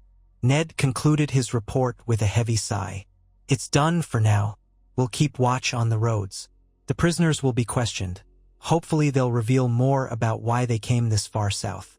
Rob acquitted himself bravely in battle, just as I expected. Rob flushed with humble pride, but Ned then turned to John, his gray eyes softening. "And I hear you acquitted yourself well in governance, John. I'm proud of you." John glanced at his boots, feeling warmth rise to his cheeks. "I only followed what you've taught me, Father." Ned's gentle smile was full of paternal pride. "That is all I ask." Outside the window, a gust of wind rattled the shutters, carrying the promise of deeper snows. Winter was coming, more certain than ever. But for now, Winterfell stood strong, held together by the ties of blood, honor, and an adopted son who was, in all but name, a Stark. John felt the weight of possibility settle more firmly on his shoulders, and for the first time he did not shy away from it. He would do whatever duty required, for in this life he had been granted a father's guidance, a brother's bond, and a purpose that might shape the fate of the North itself. Though the days ahead were uncertain, with the realm's politics growing ever more turbulent and the wall's warnings growing ever darker, Jon Snow was prepared to walk his path. He was no crow in black, no nameless bastard lost in obscurity. He was Jon of Winterfell, and under Ned's watchful eye he would strive to be a man worthy of that name, whatever storms or long nights might come. They arrived at Winterfell's great hall with snow still clinging to their cloaks, small crystals of ice dissolving in the rush of warmth from the blazing hearths. The castle felt alive in a new way, humming with energy and relief that Lord Stark and Robb had returned victorious. The captured wildlings had been taken to the dungeons for questioning, though the sum of their misdeeds was already known: raiding, theft, a few murders committed on unsuspecting villagers. Jon stood near the doors as Ned and Robb conferred quietly with Maester Luwin. Servants moved through the hall, clearing away the remnants of the day's meal. Smoke curled up toward the rafters, a mingling of the hearth's heat and the smell of roasted meats. Outside, the snow continued its silent fall, ensuring that the ground would be white by morning. Ghosts lurked near Jon's ankles, his red eyes flicking warily from face to face. Word spread that a handful of villagers who had survived the wildling raids had come to Winterfell, seeking refuge. They huddled now in one of the adjoining chambers, awaiting the Lord's justice and any assistance for rebuilding. Jon felt the unspoken summons from his father's glance and crossed the hall to stand at Ned's side. Ned's bandaged arm was hidden beneath a new tunic, but the pain lines on his face hinted that the wound was not healed fully. Nevertheless, he stood tall. Robb, too, though exhausted from days of scouting and battle, kept a resolute air. Their eyes briefly met Jon's, and Ned inclined his head. "We'll speak to the villagers now," Ned said, voice subdued but carrying the authority of the Lord of Winterfell. "Jon, come with us. These folk deserve both comfort and clear answers. Let them know we stand for them." Jon fell into step with Robb beside him. They passed through the open doors of a smaller hall used for gatherings or private audiences. There, a half-dozen men and women rose at the sight of Ned Stark. Their clothes were worn, travel-stained, the fur edges crusted with ice. One older woman clutched a small child to her chest. At the moment, they looked as though they could fall over from exhaustion. Ned greeted them gently. "Be at ease. You have come a long way in harsh conditions. I am sorry for what befell you." A tall, bearded man who seemed to lead this group bowed stiffly. His eyes were rimmed red with sorrow. "Lord Stark, we lost everything to those devils. They swept upon us at first light. My brother tried to fight them off, but he died for it. Our homes are ashes now." Ned's voice held quiet sympathy. "You will have shelter here until spring. If possible, we'll help you rebuild once the snows relent. Do not fear. The men who did this have been caught or slain." A trembling voice from the back spoke up, a younger woman. "And what of the families who remained behind, my lord? We fled in haste. Some might still be hiding in the woods." Robb answered, "We sent out search parties. Any who are found will be brought here for safety. The wildlings that escaped fled north. We don't expect them to return." Jon watched as relief flooded across the villagers' faces. But the older woman with the child whispered in a voice raw from grief, "Thank you, my lord." She looked at Ned, then at Jon. Her eyes settled on him as though seeking any reassurance in his dark gray stare. "We had nowhere else to go." "You did right to come," Jon said softly. "You're under House Stark's protection now."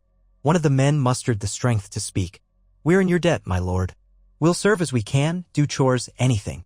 Ned placed a hand gently on the man's shoulder. "No debt. House Stark guards the north. Food and shelter are your right as our folk. Rest for now. Maester Luwin will see to your needs." A quiet wave of gratitude settled over them. Some wept silently. Ned signaled to a steward who approached, nodding that they would be shown rooms, simple ones, but warm enough, with bedding and the promise of a hot meal. As the weary people filed out guided by the steward, Jon felt a surge of pride for his father's compassion. Here, in the simplest gestures, was the reason the North revered Ned Stark. It was more than a question of might, it was a question of care. When the villagers were gone, Ned turned to Robb and Jon, his tired eyes betraying the toll of the last week. "I want to question the prisoners tomorrow. For now, they're locked safely in the dungeons. We'll see if they know anything worth gleaning about the king beyond the wall." Robb shifted his weight, expression resolute. "I'll be at your side." Jon hesitated, glancing at Ned's bandaged arm. "Are you certain you shouldn't rest first, father? You've barely returned from the field." Ned mustered a weary smile. "I promise I'll rest once I have answers. Wildling attacks this far south, it's not common. We need to know if there's a pattern or greater plan." His eyes flicked to Jon, reading the concern on his face. "Don't trouble yourself. It's just a scratch." They all knew that a wound could become more in the bitter cold. But Ned's will was not easily swayed. John exchanged a glance with Rob, and they nodded in resigned agreement. Ned would do what he felt he must. The next morning dawned gray, colder than any day yet that year.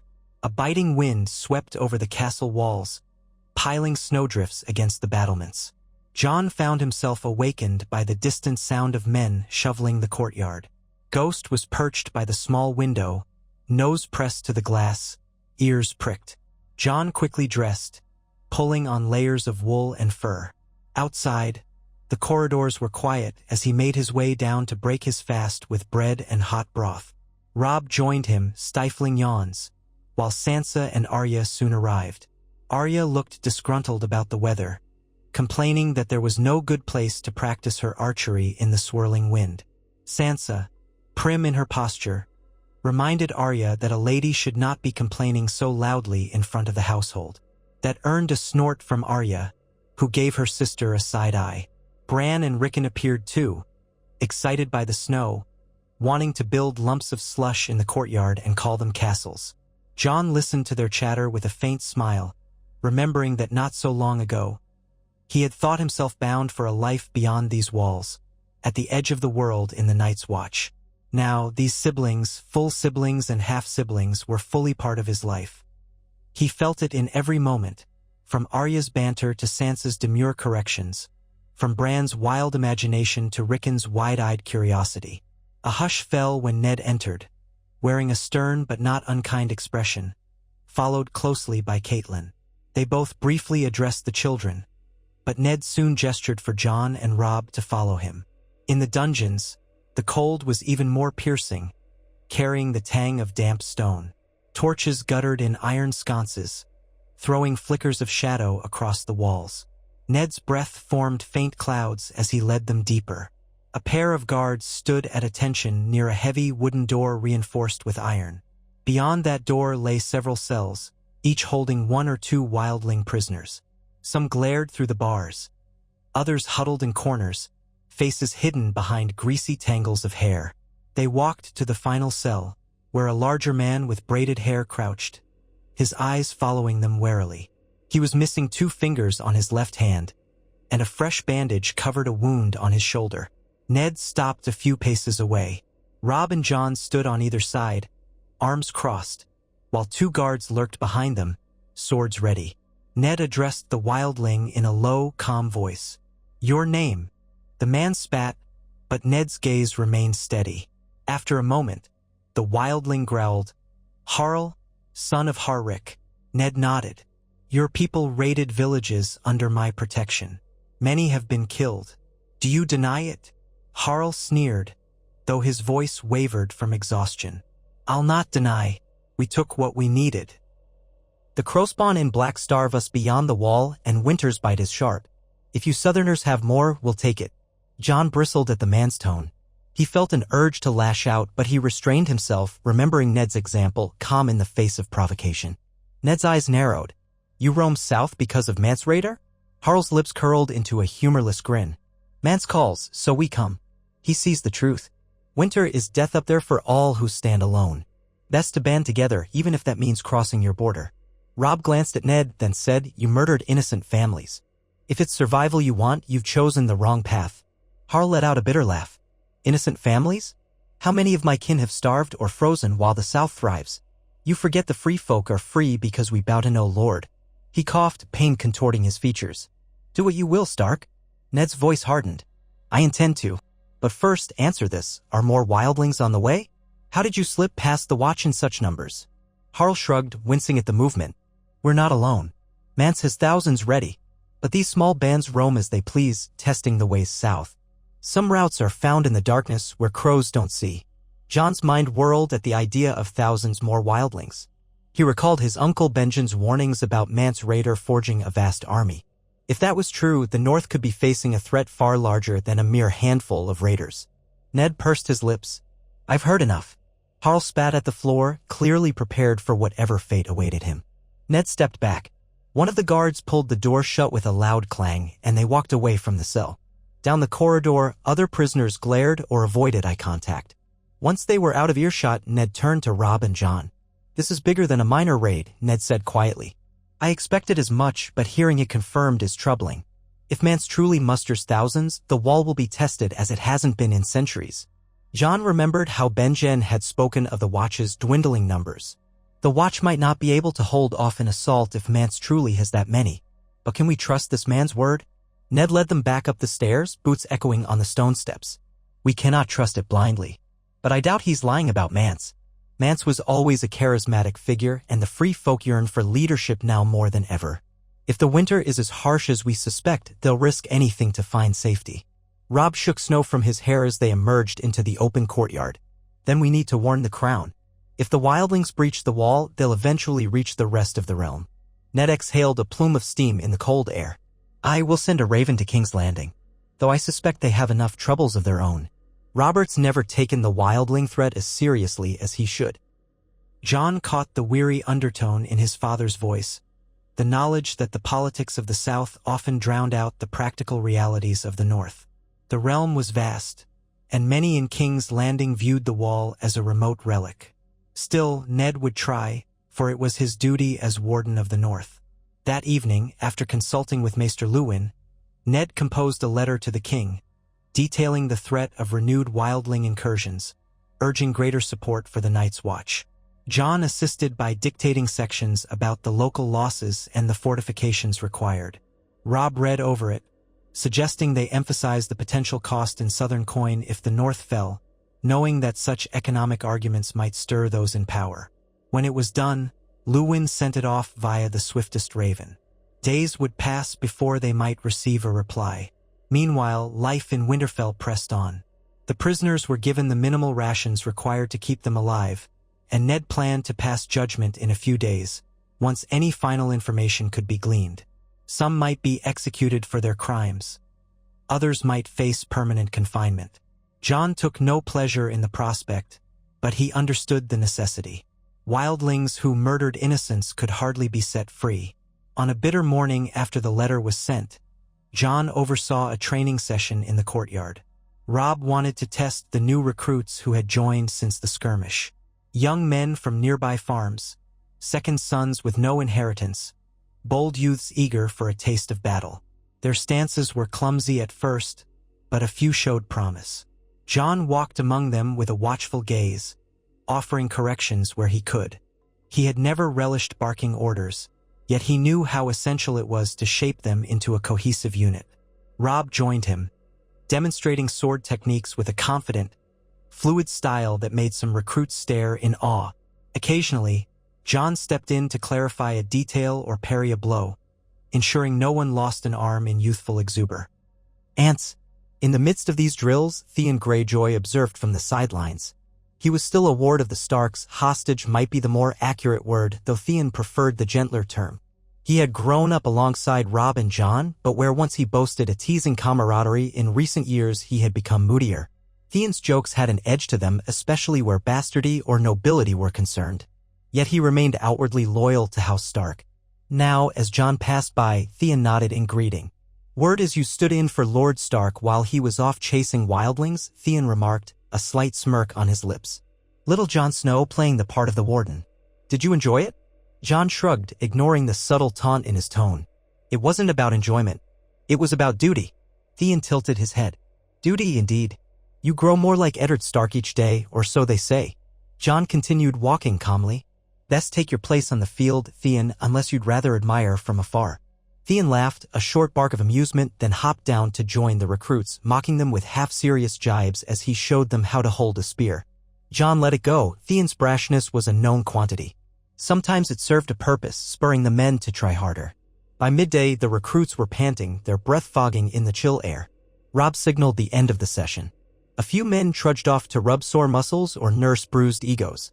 John stayed behind to put away the practice swords, thinking about how quickly the North might need them if more trouble arose. In the days that followed, the threat from the dungeons loomed less urgently, but rumors persisted of further wildling sightings beyond the last river. Scouts brought back conflicting reports. Some said a few small raiding parties had been spotted, others insisted it was a hoax or travelers spooked by shadows. Ned prepared to send out more patrols. He refused to be caught off guard again. One afternoon, John accompanied Ned on a short ride beyond the walls down the road to a nearby village. The snow had packed tightly, squeaking under the horses' hooves. Ghost trotted alongside them, drawing startled glances from the villagers. Ned brought a small escort, partly for safety, partly to check on local granaries. As they reached a crossroads, they dismounted near a rickety building with a thatched roof. Smoke drifted from a crooked chimney and the smell of turnip stew wafted out. Inside, a handful of locals huddled around a fire. When Ned entered, they rose quickly, bowing with respect. The owner, a woman with wind-chapped cheeks, offered them a seat and stew. Ned accepted, the better to speak with the people in a relaxed setting. John sat beside his father on a rough-hewn bench, sipping the stew. It was thin, but the warmth felt good against the cold. A man approached, hat in hand, explaining how wolves had taken some of his sheep, and he begged for help. Ned listened attentively, promising that hunters would come soon. Another man complained of bandits on the far roads. The lines between banditry and wildling raids often blurred in the north, but Ned assured him all threats would be addressed. Through it all, John observed how Ned's calm presence instilled confidence. Where some lords might have brushed off such humble concerns, Ned gave each man and woman his full attention. As they left, the villagers called out well wishes, telling Ned they prayed House Stark would endure the winter. John felt a swell of admiration. This was what it meant to rule, to be present, to listen, to bear the burdens of others. It was neither glorious nor easy, and the weight of it felt heavier with each passing day. They made their way back to Winterfell, the dusk sky turning the snow a dusky blue. Torches were lit along the outer walls, flickering like beacons in the mounting gloom. That night, in the Great Hall, a small feast was prepared to welcome several visiting northern lords who had come to speak with Ned about forging a mutual defense pact against wildling incursions. Lord Serwyn, Lady Mormont, and a delegate from House Glover sat at the high table, voices low and tense as they discussed the precarious state of the realm. John was seated a few places down from Ned, close enough to follow the conversation. He tried to pay attention, though Sansa and Arya's bickering occasionally drew his gaze. Arya wanted to visit the dais to watch the northern lords up close, but Sansa hissed that it was improper. Catelyn attempted to hush them both, though with limited success. Across the table, Robb drank sparingly, maintaining a respectful demeanor. Bran and Rickon were excused early, the hour being too late for them. Ned spoke in measured tones to Lady Mormont, who was older and sharp-eyed, known for her fierce loyalty. We're sending new patrols up the White Knife to watch for any approach. But if the wildlings continue to trickle in, we may need a stronger show of force. Lady Mormont nodded grimly. Bear Island stands with Winterfell as always, but I can spare only so many warriors. The island itself needs defense, especially in these times. Lord Serwyn frowned into his cup. Best hope the crown heeds your letters. If King Robert invests in the watch, they can keep the free folk from crossing at all. Ned's mouth tightened. I've sent the messages. We must wait on the king's reply. John noticed how mention of the crown always carried a tinge of unease in these gatherings. King Robert might be Ned's old friend, but he was far away, immersed in court intrigues that seldom favored the north. And the Lannisters, whispered to hold the royal purse strings, were known to show little interest in northern affairs. Lady Mormont's expression suggested she doubted any help would come. Nevertheless, she kept her counsel polite. Once the serious talk paused for a moment, Robb leaned toward John, speaking low. We must ensure these lords remain united. House Bolton, in particular, concerns me. Roose Bolton responded to Father's call for the wildling raid, but only barely. We need to be certain all the banner men remain loyal if a larger threat arises. John agreed, recalling how some of the men from the Dread Fort eyed him with cold suspicion the last time he visited with Ned. The Boltons were old vassals of the Starks, but their support was never as unwavering as they might claim. He was reminded that politics in the north might be more fraught than outsiders realized. The feast ended without incident, though the tension lingered in every conversation. Once the lords retired to their chambers, John and Robb lingered in the hall with Ned, who stared pensively into the dying embers of the central hearth. Catelyn had already gone to see to the guests' lodging, leaving the three of them alone in the vast space. Torchlight played across the long trestle tables, revealing scattered platters and half-empty cups. Ned spoke without turning. House Mormont, Glover, Serwyn, they'll stand with us.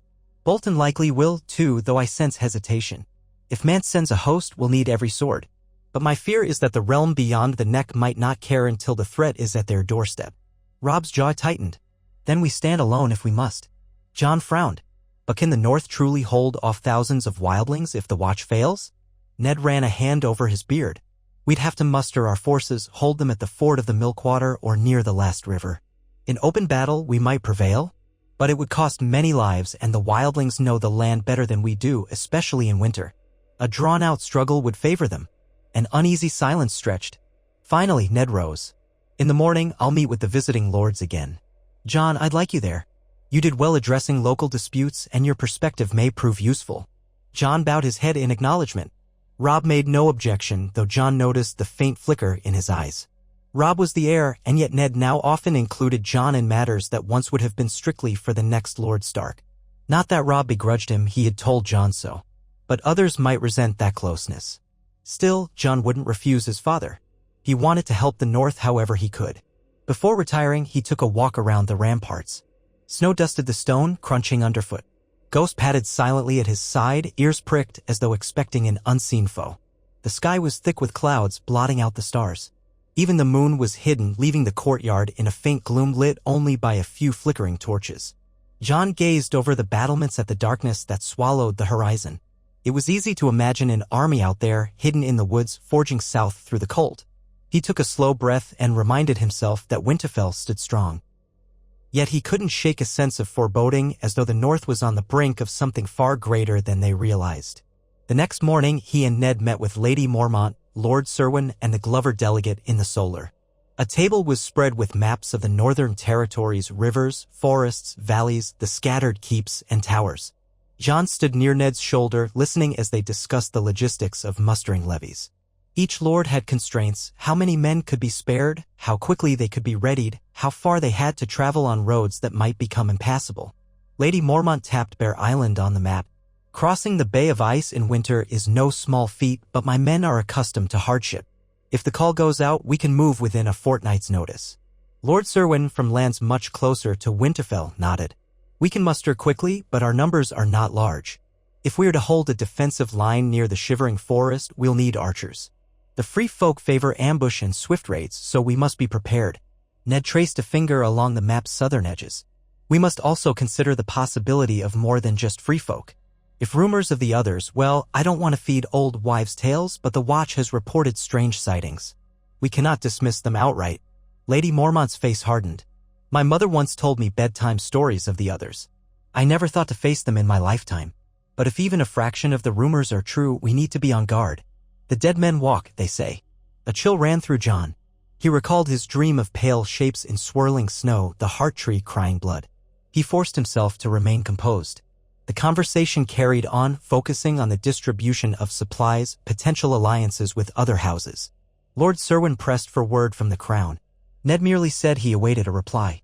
John sensed the underlying tension. Everyone hoped for southern reinforcements, even though they doubted they would come.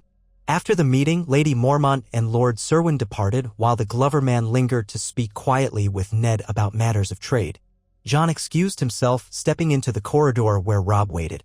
Rob's eyes flicked to John. All done in there? Yes. They're finalizing some supply details.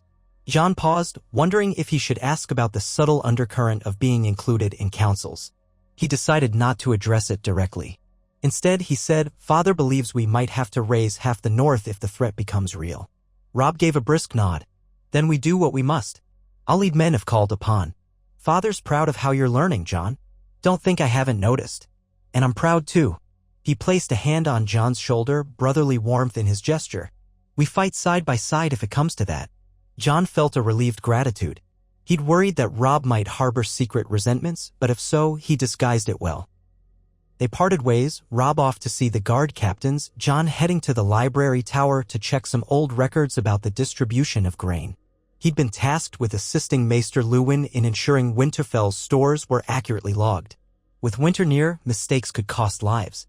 Up in the library tower, the scent of parchment and dust enveloped him. Shelves of books and scrolls rose in neat rows, lit by narrow windows and flickering lanterns.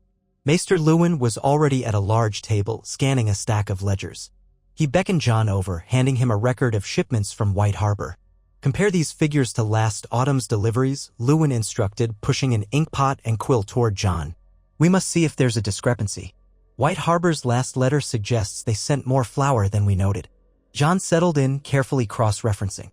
Lewin worked quietly at his side, occasionally pausing to clarify a name or location. Outside the windows, the afternoon light shifted to an icy gray. Hours slipped by as John lost himself in columns of numbers, verifying everything from flour to barley. Finally, he set the quill down with a sigh. It seems White Harbor did indeed send a surplus shipment that never made it into the official record. Possibly it was misallocated or simply overlooked in the chaos of the season. I'll correct it. Lewin nodded, pleased. Very good. Now we can ensure future shipments are accurate and White Harbor receives the credit and payment they're due. Such tasks, though tedious, reinforce the practical side of lordship. Ruling was not all swordplay and declarations, it was also ensuring grain accounted for, roads maintained, villagers fed.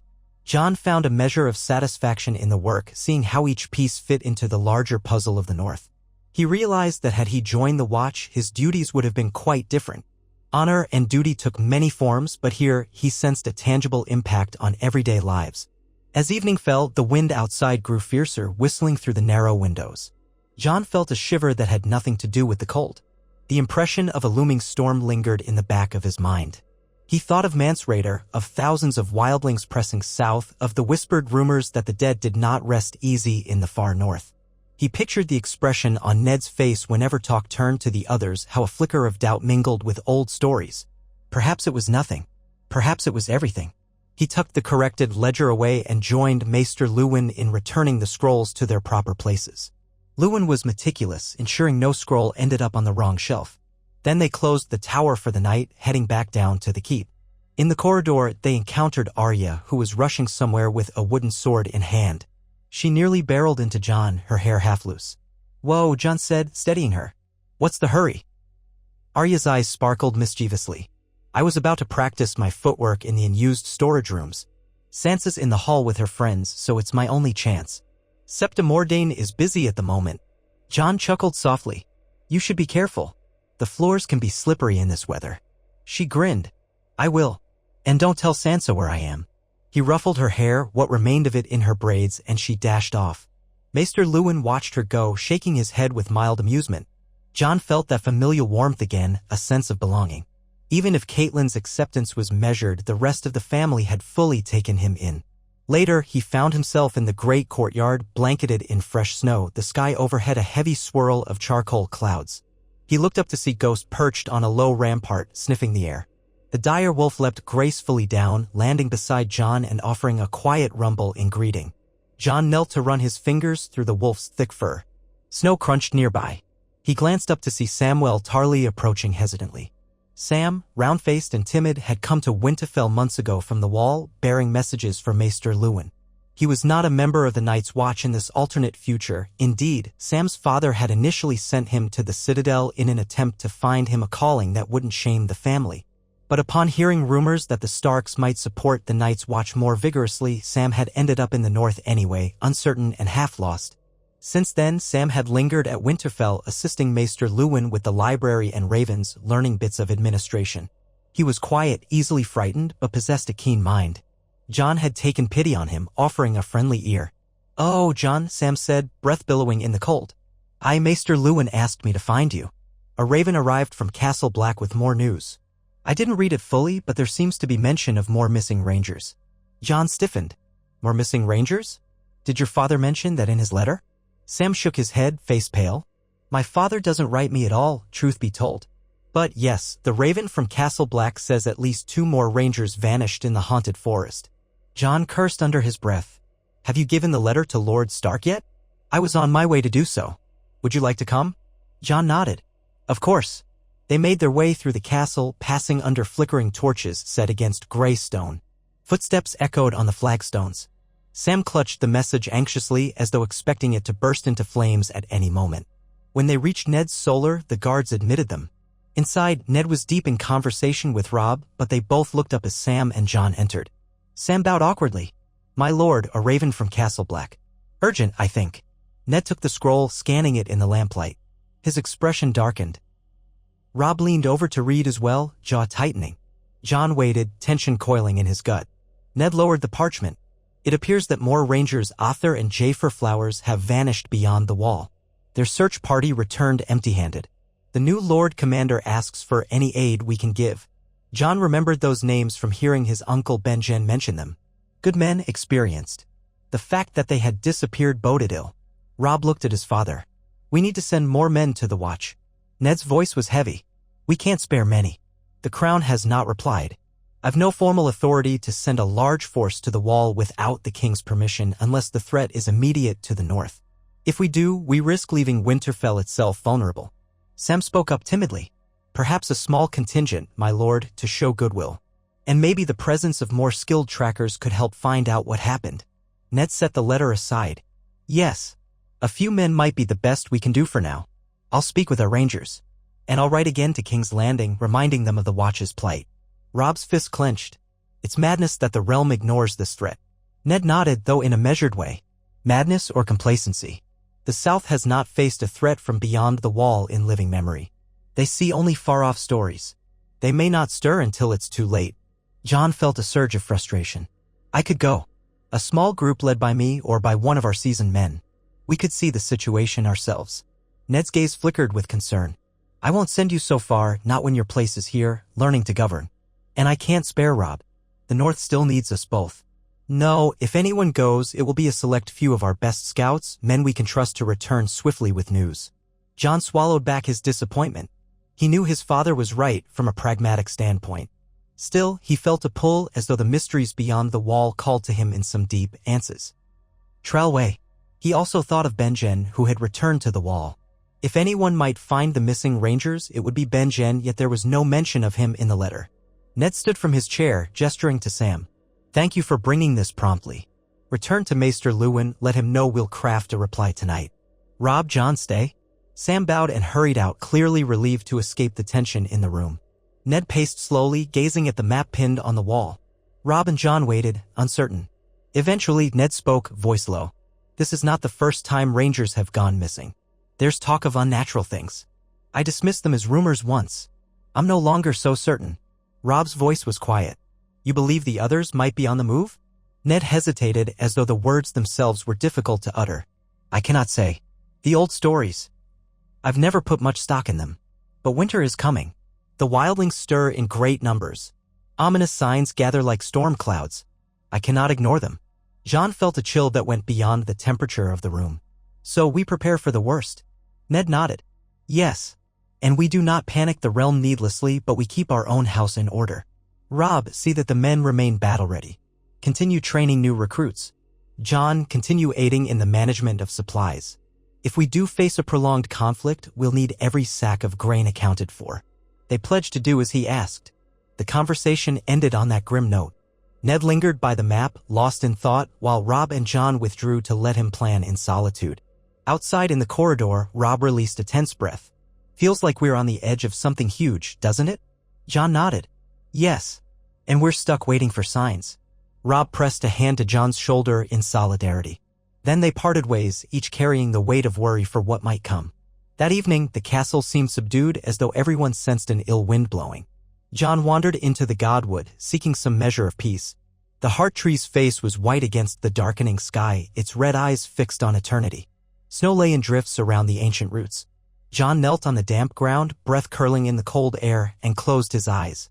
The quiet here felt sacred, or at least removed from the daily burdens. He found himself sending a silent prayer to the old gods, though he wasn't certain what he believed. He prayed for the safety of the North, for wisdom to guide them, for unity in the face of coming darkness. At some point, he heard soft footsteps behind him. He opened his eyes to see Arya, half hidden behind a mossy trunk, watching him with a curious expression. Didn't mean to sneak up on you, she said in a hushed voice, stepping forward. But you looked like you didn't want to be disturbed. John rose, brushing snow from his knees. It's fine. I was just thinking. Arya studied him. You've been busy with father, all these councils. Are things that bad? He hesitated, not sure how much to burden her with. But Arya was no child. She had a keen mind and a sharper tongue. Yes, he admitted gently. There's trouble beyond the wall. Possibly more trouble than we realize. She nodded, chewing her lip. I wish I could help, but all I do is poke at straw dummies with a wooden sword. Sansa's fussing about some new gown. Bran's always climbing towers. Rickon's playing with the dire wolves in the crypt. Sometimes I feel like no one sees what's happening. Jon gave her a faint smile. Father sees. Robb sees. I see. You'll help if and when the time comes. Until then, keep practicing, keep learning. War might come. None of us truly want it, but we have to be ready. Arya lifted her chin. I'll practice harder. Maybe one day I'll be as good as you or Robb. Jon gently tapped the hilt of the small dagger at his belt. You've a long way to go, but I believe in you. Just mind that you don't let Mother or Septa Mordain catch you skipping too many lessons. Arya wrinkled her nose. They want me to sew, to dance, to sing. I'd rather be prepared for real dangers. Her eyes held a fierce spark, reminiscent of Ned's quiet determination. Jon nodded. I know. Do your best to balance both. I suspect Father would say the same. They spent a few more minutes in silence near the heart tree, listening to the wind sift through the red leaves overhead. The presence of the old gods felt timeless, as though the centuries of Starks who had knelt here before watched from within the weirwood's face. Jon's chest tightened with a mixture of awe and melancholy. He sensed the burdens of those who came before, and the burdens yet to come. When they left, night had fallen fully. Torches lit the walkways.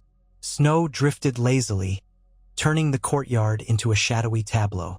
Arya thanked Jon for letting her share the godswood, then dashed off, likely to practice footwork again. Jon returned to his chamber, where Ghost lay curled in the corner. Sleep proved elusive, as it often did these days. He stared at the ceiling, replaying the day's events. The missing rangers, the uneasy alliances, the hush in his father's voice when speaking of ancient terrors. Eventually, he drifted into a restless slumber filled with half-dreams of shadows moving in the snow, pale eyes glimmering at the edge of his vision. Days passed. The promised letter from King Robert finally arrived. Ned received it in the great hall, surrounded by curious onlookers. Jon, standing behind Ned, caught glimpses of the parchment while Ned's face turned stony. It was a short, terse reply. The realm would consider the needs of the Night's Watch, but resources were tight. A handful of recruits might be sent north if the crown's coffers allowed, which was unlikely soon. Robert ended with a casual mention of a planned tournament in King's Landing, inviting Ned, Robb, or any Stark who wished to attend. Ned lowered the letter, the tension in his brow revealing that the king's response provided little actual help. Whispers spread among the household. A few lesser lords waiting on the side wondered aloud if the realm had essentially abandoned the north. Ned dismissed them calmly, but his eyes held a hint of resignation. He told Maester Luwin to dispatch another raven, more urgent in tone. Then he folded Robert's letter and rose from his seat. Robb ventured to ask, "Are we to send men south for that tournament? Or is it best we remain here?" Ned's answer was swift. "We remain. The North needs us. A tournament is the last thing on my mind right now." Jon saw how Ned's knuckles tightened on the letter. The rift between the Crown's priorities and the North's immediate dangers was growing. The Lannisters controlled the purse and the royals were uninterested in perceived northern phantoms. Meanwhile, Mance Rayder gathered his forces and rangers kept disappearing. Jon recalled Lady Stark's old warnings about how such a division might cause trouble for House Stark if they were seen to defy the king. But at this point, defiance or compliance seemed equally fruitless if the crown offered no real help. That evening, the mood in Winterfell was grim. Jon walked the corridors aimlessly after supper, checking on the new recruits in the barracks, ensuring they had proper winter gear. There he found Theon bragging about some feats of archery to a few of the younger men. They hung on his words with half-amused curiosity. When Theon noticed Jon, he smirked. "Ah, there's the steward lord. Come to give me orders, Snow?" Jon ignored the barbed tone. "Just making sure everyone's ready for a true winter, Greyjoy. The nights are only going to get colder." Theon placed a hand theatrically over his heart. "Your concern warms me more than any cloak could." His sarcasm drew a few chuckles from the recruits. Jon brushed it off. "Carry on then. Just be ready if father calls on us." He left Theon to his posturing. Outside, a swirl of snow drifted down, making ghostly shapes in the torchlight. Ghost emerged from behind a stack of barrels, apparently having followed John. Together, they crossed the courtyard. John noticed a figure lingering by the stables, Sir Roderick Castle, the master-at-arms, an older man with a grizzled mustache. Sir Roderick beckoned him over quietly. "You seem restless," Sir Roderick observed, eyes full of kindly insight. "Come to see the horses?" John shrugged. "Perhaps. Mostly I can't find peace tonight." Sir Roderick nodded, sympathetic. "Hard times weigh on you. On all of us. You know, your father was much the same when we first returned from Robert's rebellion, so burdened by duty he could scarcely rest." John inclined his head. "I just keep thinking. If the watch falls, we're the next line. And the crown seems not to care." Sir Roderick's mustache twitched. "A fair worry. But know this, the North has stood for thousands of years. No matter what storms come, the blood of the first men runs in our veins. We'll endure." John found a small measure of reassurance in the old knight's words. He reached out to pat the velvety muzzle of one of the horses, exhaling slowly. "Thank you, Sir Roderick." Sir Roderick patted him on the back in a fatherly way. "Try to get some sleep. Hard days lie ahead." John nodded. He made his way back into the keep, Ghost trotting alongside. He ascended the steps to his chamber, fully expecting another night of fitful dreams. But to his surprise, once he lay down, the exhaustion of the day caught up to him and dragged him into a deep slumber. He dreamed of standing atop the wall, icy wind cutting through him. He looked down to see an endless white plain, dotted with figures moving in the distance, countless wildlings, armed and fierce. Above them, darker shapes skittered, half-human, half-nightmare, with eyes of pale blue. Then the vision shifted. He was in the crypts beneath Winterfell, walking among stone statues of the old Stark kings. One statue, overshadowed by the rest, had no face. He stepped closer, heart hammering, and realized it wore a crown of ice. Its hand reached out and he jerked awake, sweating despite the cold in the room. Dawn's light glimmered weakly through the frosted window. He sat up, raking a hand through his hair, trying to steady his breathing. Ghost stirred at the foot of the bed, cocking his head at John's sudden movement. A faint, disquieting feeling clung to John's mind. He forced himself to rise, deciding a walk might banish the remnants of the dream. Before long, he found himself in the crypts for real, carrying a small lantern to light the way. The stale chill of the underground passage wrapped around him. Generations of Stark lords lay in silent vigil, stone statues holding their dire wolf sigils, each face carved in watchful repose. John walked the winding corridors, pausing at the carved effigy of Rickard Stark, Ned's father, then moving on to the statue of Brandon Stark, who died before the rebellion. He passed by the niche where Lyanna Stark's remains lay, the wreath of stone roses at her feet. Ned rarely spoke of her, though John knew she was dear to him. He wondered, not for the first time, why Ned grew so solemn when her name was mentioned. The secret of John's mother, did it tie to Ned's sister in some way? He exhaled a shuddering breath, reminded of his father's words, "One day, the truth must be known." How weighed on Ned, that secret? John gently touched the cold stone of Lyanna's statue. He thought he could almost hear a faint whisper, though it might have been just the wind that occasionally whistled through cracks in the crypt's ancient stones. Whatever it was, it sent a ripple of emotion through him. The question of his own parentage flickered in his mind like a flame starved of oxygen. He tried to push it away, focusing instead on the living, the challenges at hand. But it refused to vanish entirely. He left the crypts behind, emerging into the stark morning light. Snow had fallen again, layering the courtyard. The castle was awake now, servants bustling, stable boys raking fresh straw, men-at-arms stamping their feet for warmth. John drew in a lungful of crisp air. Another day, another round of duties. And beyond the gates, the north stretched like a frigid ocean of forests and mountains filled with unknown perils. Ned called a meeting in the Great Hall shortly after midday, summoning key members of the household along with some lesser lords who were still in Winterfell. John took a seat near the front, feeling the curious gazes of men who still wondered at Ned's favor toward him. Lady Catelyn sat beside Ned, her expression composed, though John sensed that she was only just tolerating his presence there. Robb stood to the other side, tall and confident in stark gray. Ned began with a formal tone, welcoming all. Then he laid out the latest news, the king's unhelpful response, the watchers at the wall, the possibility that more wildlings lurked near the gift. He spoke of the need for vigilance, for cooperation among the bannermen. A murmur of agreement swept the hall, though it was tinged with anxious uncertainty. Lord Serwyn rose, pledging men if needed. Lady Mormont had already returned to Bear Island but sent word that she stood ready. Various knights and stewards offered smaller contributions, food, horses, additional scouts. Catelyn emphasized the need for clarity. Any man traveling beyond Winterfell's immediate reach had to be prepared for harsh conditions. She asked the local blacksmith about forging more warm-weather gear, fur linings, and reinforced boots. The blacksmith nodded, though he warned that resources were finite. The entire conversation carried an air of careful planning, as though an invisible storm hovered on the horizon. Finally, Ned said that sentencing for the captured wildlings would take place the next day. He invited anyone who wished to bear witness, though it was not mandatory. Jon exchanged a glance with Robb. They both knew this meant beheadings for those who had directly participated in murder. Some might be spared for lesser crimes, forced to labor, or remain imprisoned. It would be a dark event, but justice had to be served.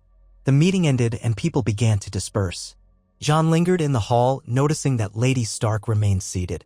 She caught his eye and beckoned him over. Uncertain, he approached. Robb was engaged in conversation with a retainer about supply wagons, so it was just Jon and Catelyn at the table's edge. She folded her hands calmly. "You will attend the sentencing tomorrow?" Jon inclined his head. "Yes, my lady. If father calls for me, I'll be there." She nodded. "He will. I know he's teaching you the way of things. I only hope you remember what we discussed." Her voice was steady, though her eyes hinted at the complicated emotions behind them. Worry for her children's inheritance, worry for the unity of the North. Jon met her gaze. "I do remember. I'll serve father and Robb. Always." She studied him, then gave a single nod. There was no warmth in it, but neither was there hostility, simply a resigned acceptance. "Very well." He bowed and stepped away. Even that small interaction left his heart pounding. Part of him longed for a moment of genuine maternal kindness from her, but he knew it might never come. Still, the hostility that once burned in her eyes had mellowed into a guarded distance. Perhaps that was the best they could manage. The next day dawned bright and bitter. Sunlight reflected off fresh snow, making the courtyard almost painfully bright. The wildling prisoners were brought forth, some with resigned faces, others defiant. Lord Stark stood by the execution block, ice, his Valyrian steel greatsword, resting at his side.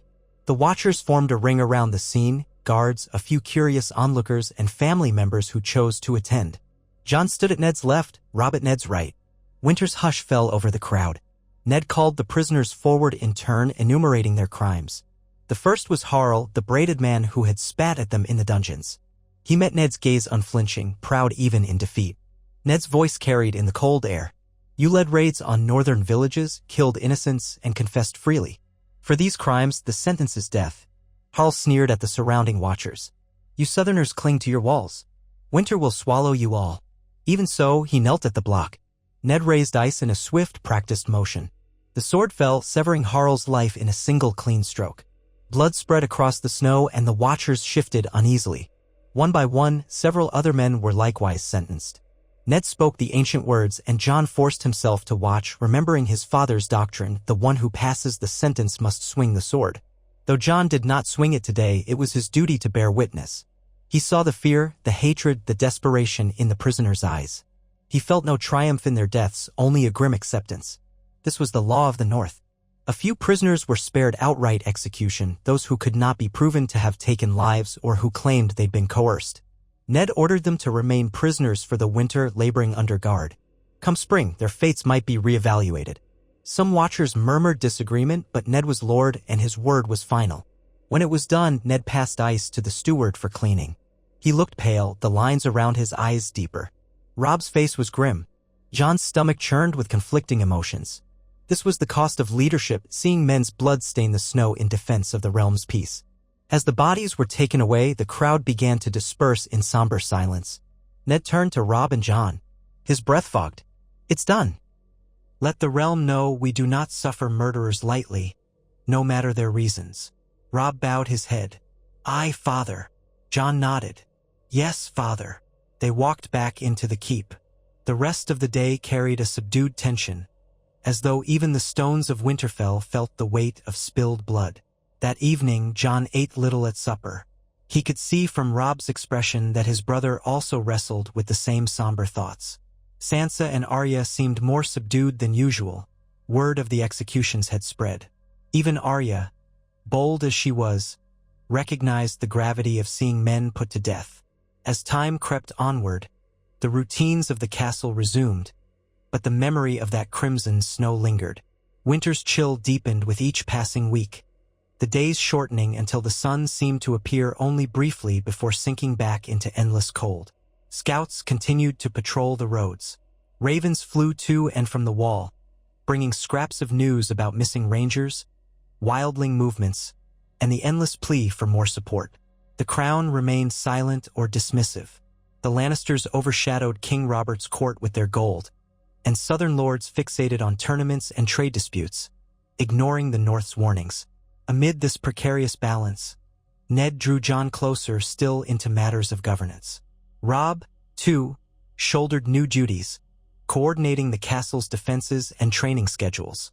The old guard recognized that two sons of House Stark were now learning the craft of rulership.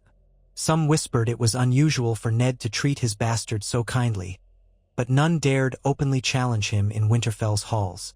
On a day when the snows fell thicker than ever, Ned summoned Jon and Robb to the Solar.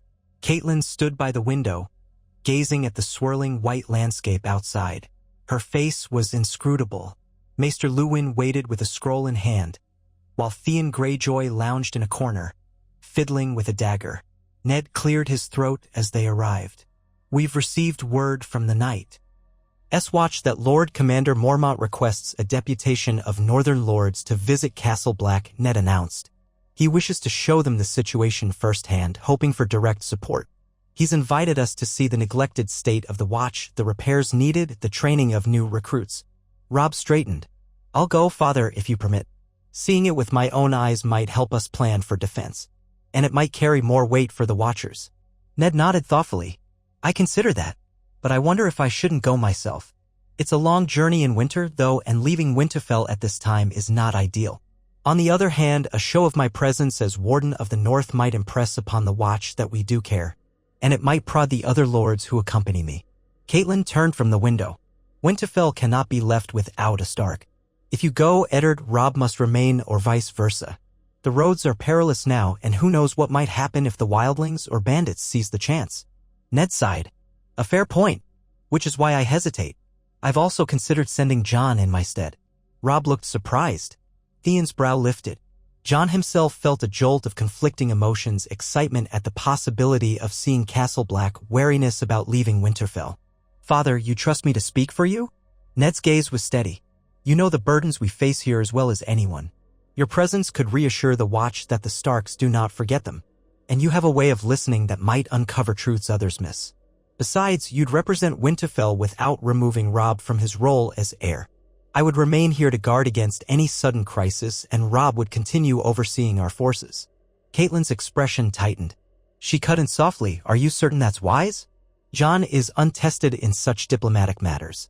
Ned's eyes flicked to her. "He is tested enough in governance here, and I trust him. This also spares Robb in case anything befalls the group. The line of succession is thus protected." Jon realized that was part of the logic. Sending the bastard was less risky than sending the heir. Even so, Ned's quiet confidence warmed him. He tried not to show too much eagerness. "If you will it, Father, I'll go. I swear I'll do my best." Ned nodded. "We'll see who else might join the party. Likely a few lords with close ties to the Watch, or those who remain curious about the threat. You'll have an escort of men to keep you safe, as well as servants to manage the journey. It won't be easy travel. The roads north of the Wolves would maybe snowed in." Theon spoke up suddenly, a glint in his eye. "Send me too, Lord Stark. I've always wanted to see the Wall. I hear it's quite the sight. And you'll need more than one sword at your side if you run into trouble, Snow." Jon glanced at Ned, unsure if he wanted Theon along. But Ned's expression was thoughtful. "Very well, Theon. I'd rather keep you here, but an extra blade is not unwelcome. And this will be a learning experience for you as well." Theon smirked, satisfied. Robb shook his head slightly, but did not object. Maester Luwin added, "I'll prepare letters and gather what records might be relevant to the Night's Watch. Also, we'll send word to Lady Mormont and Lord Serwyn. See if they or their representatives wish to join. That might lend weight to Jon's party." Jon's mind whirled with anticipation and apprehension. He had dreamed of the Wall once, under very different circumstances. Now he would see it not as a new recruit to the Watch, but as a representative of House Stark. It felt like stepping into a version of the future he'd once thought sealed. He also wondered if he would see Uncle Benjen again and what that might bring. Ned dismissed them after finalizing a few details. Outside, Robb gripped Jon by the arm. "So you're off to the wall while I stay here. I'm jealous." Jon let out a half-laugh. "You've always been the one who went off on raids and hunts, while I stayed behind with Father. Now we reverse the roles." Robb's grin was warm, but a flicker of worry lingered. "Travel safely, brother. I'll keep Winterfell strong." Jon nodded.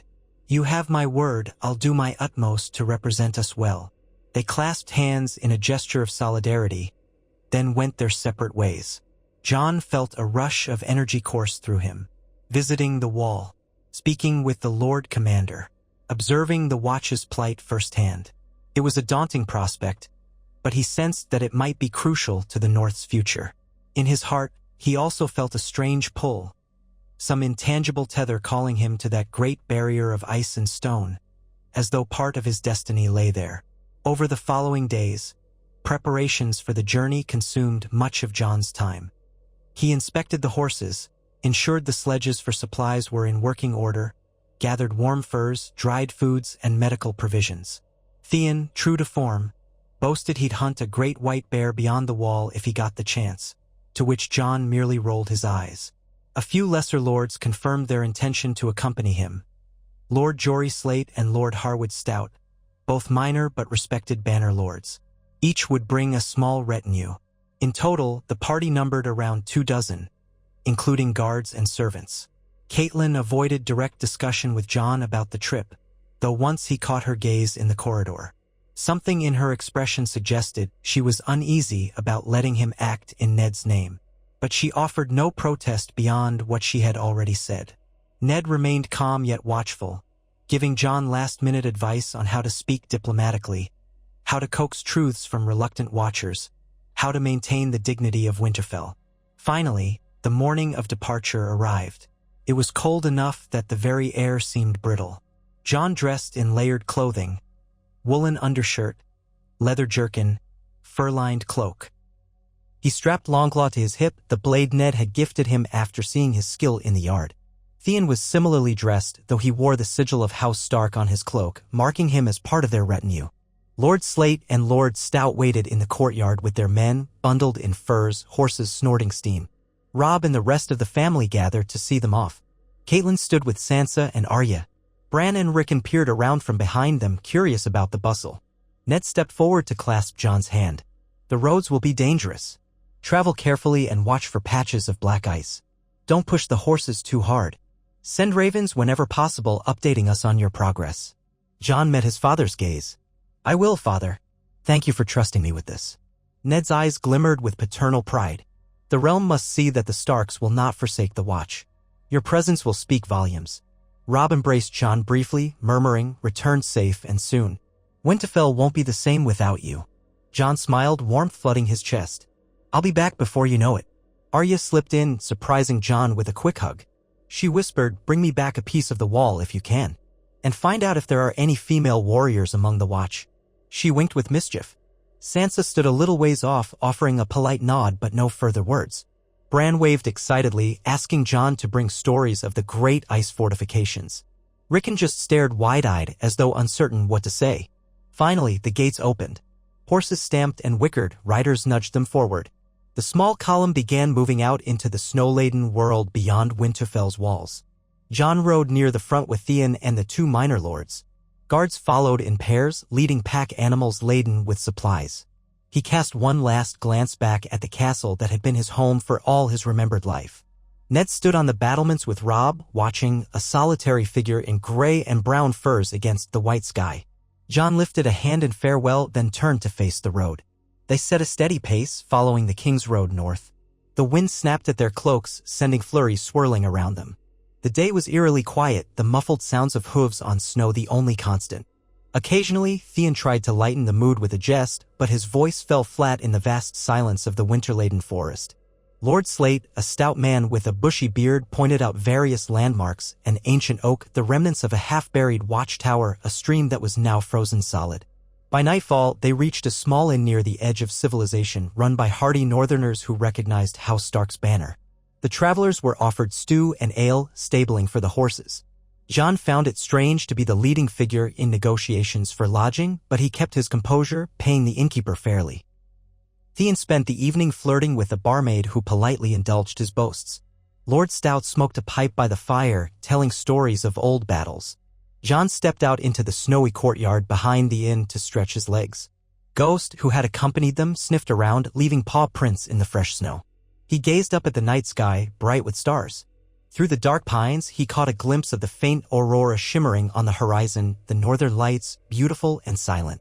It felt like a blessing and a warning all at once. He wondered what the wall would look like beneath such a sky. He wondered if the missing rangers were out there, consumed by the snowdrifts, or worse. A prickle of unease ran along his spine. The journey continued in this manner for several days. Each morning they set out on the road, forging through deeper snows. They passed few travelers, occasionally a merchant caravan or a group of Night's Watch recruits being sent up by some southern lord.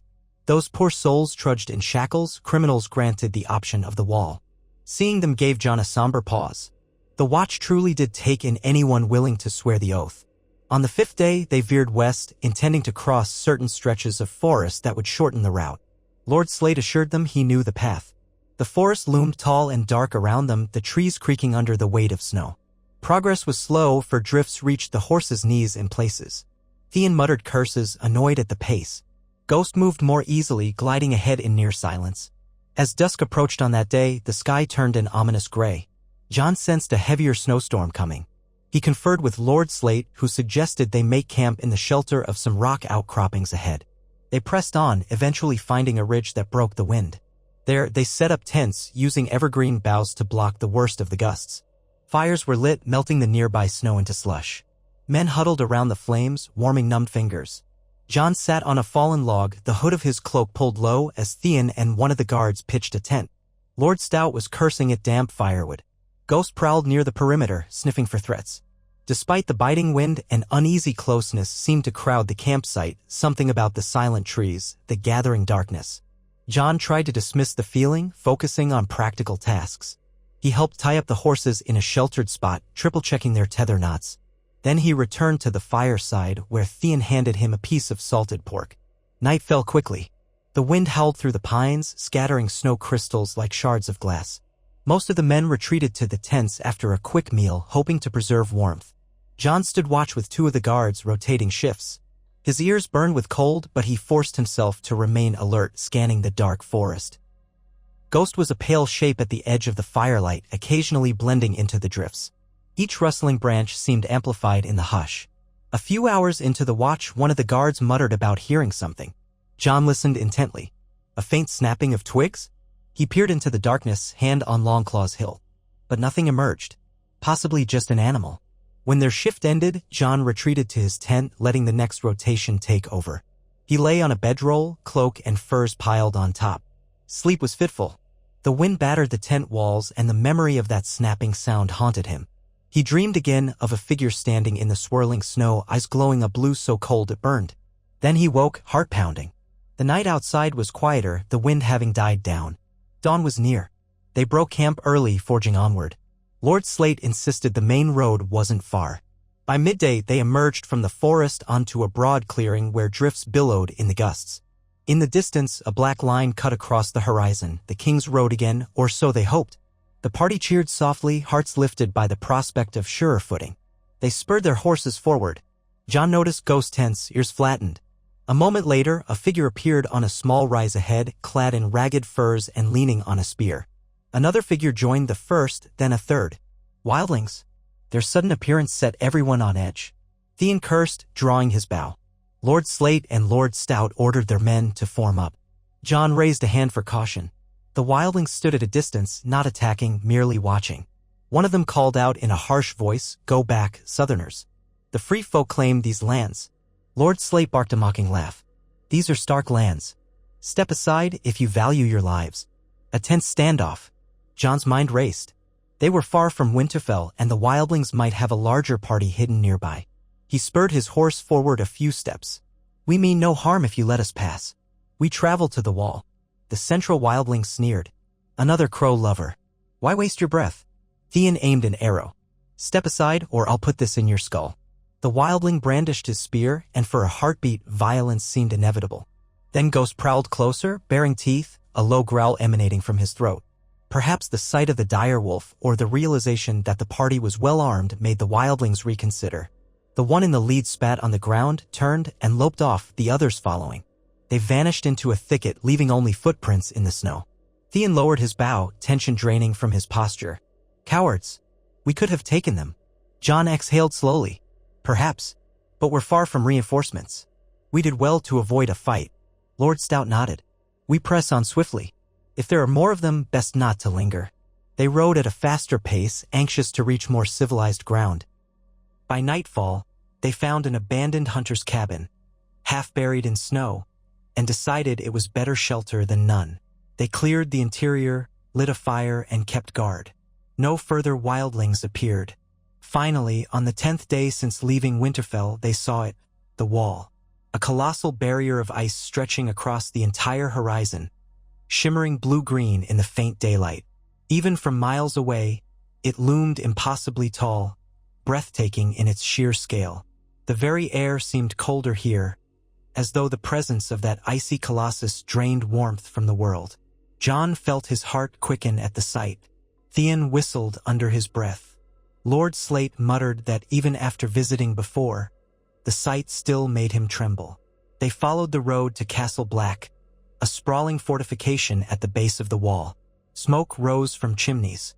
Black-clad men patrolled walkways. As the party approached, a horn sounded from the ramparts.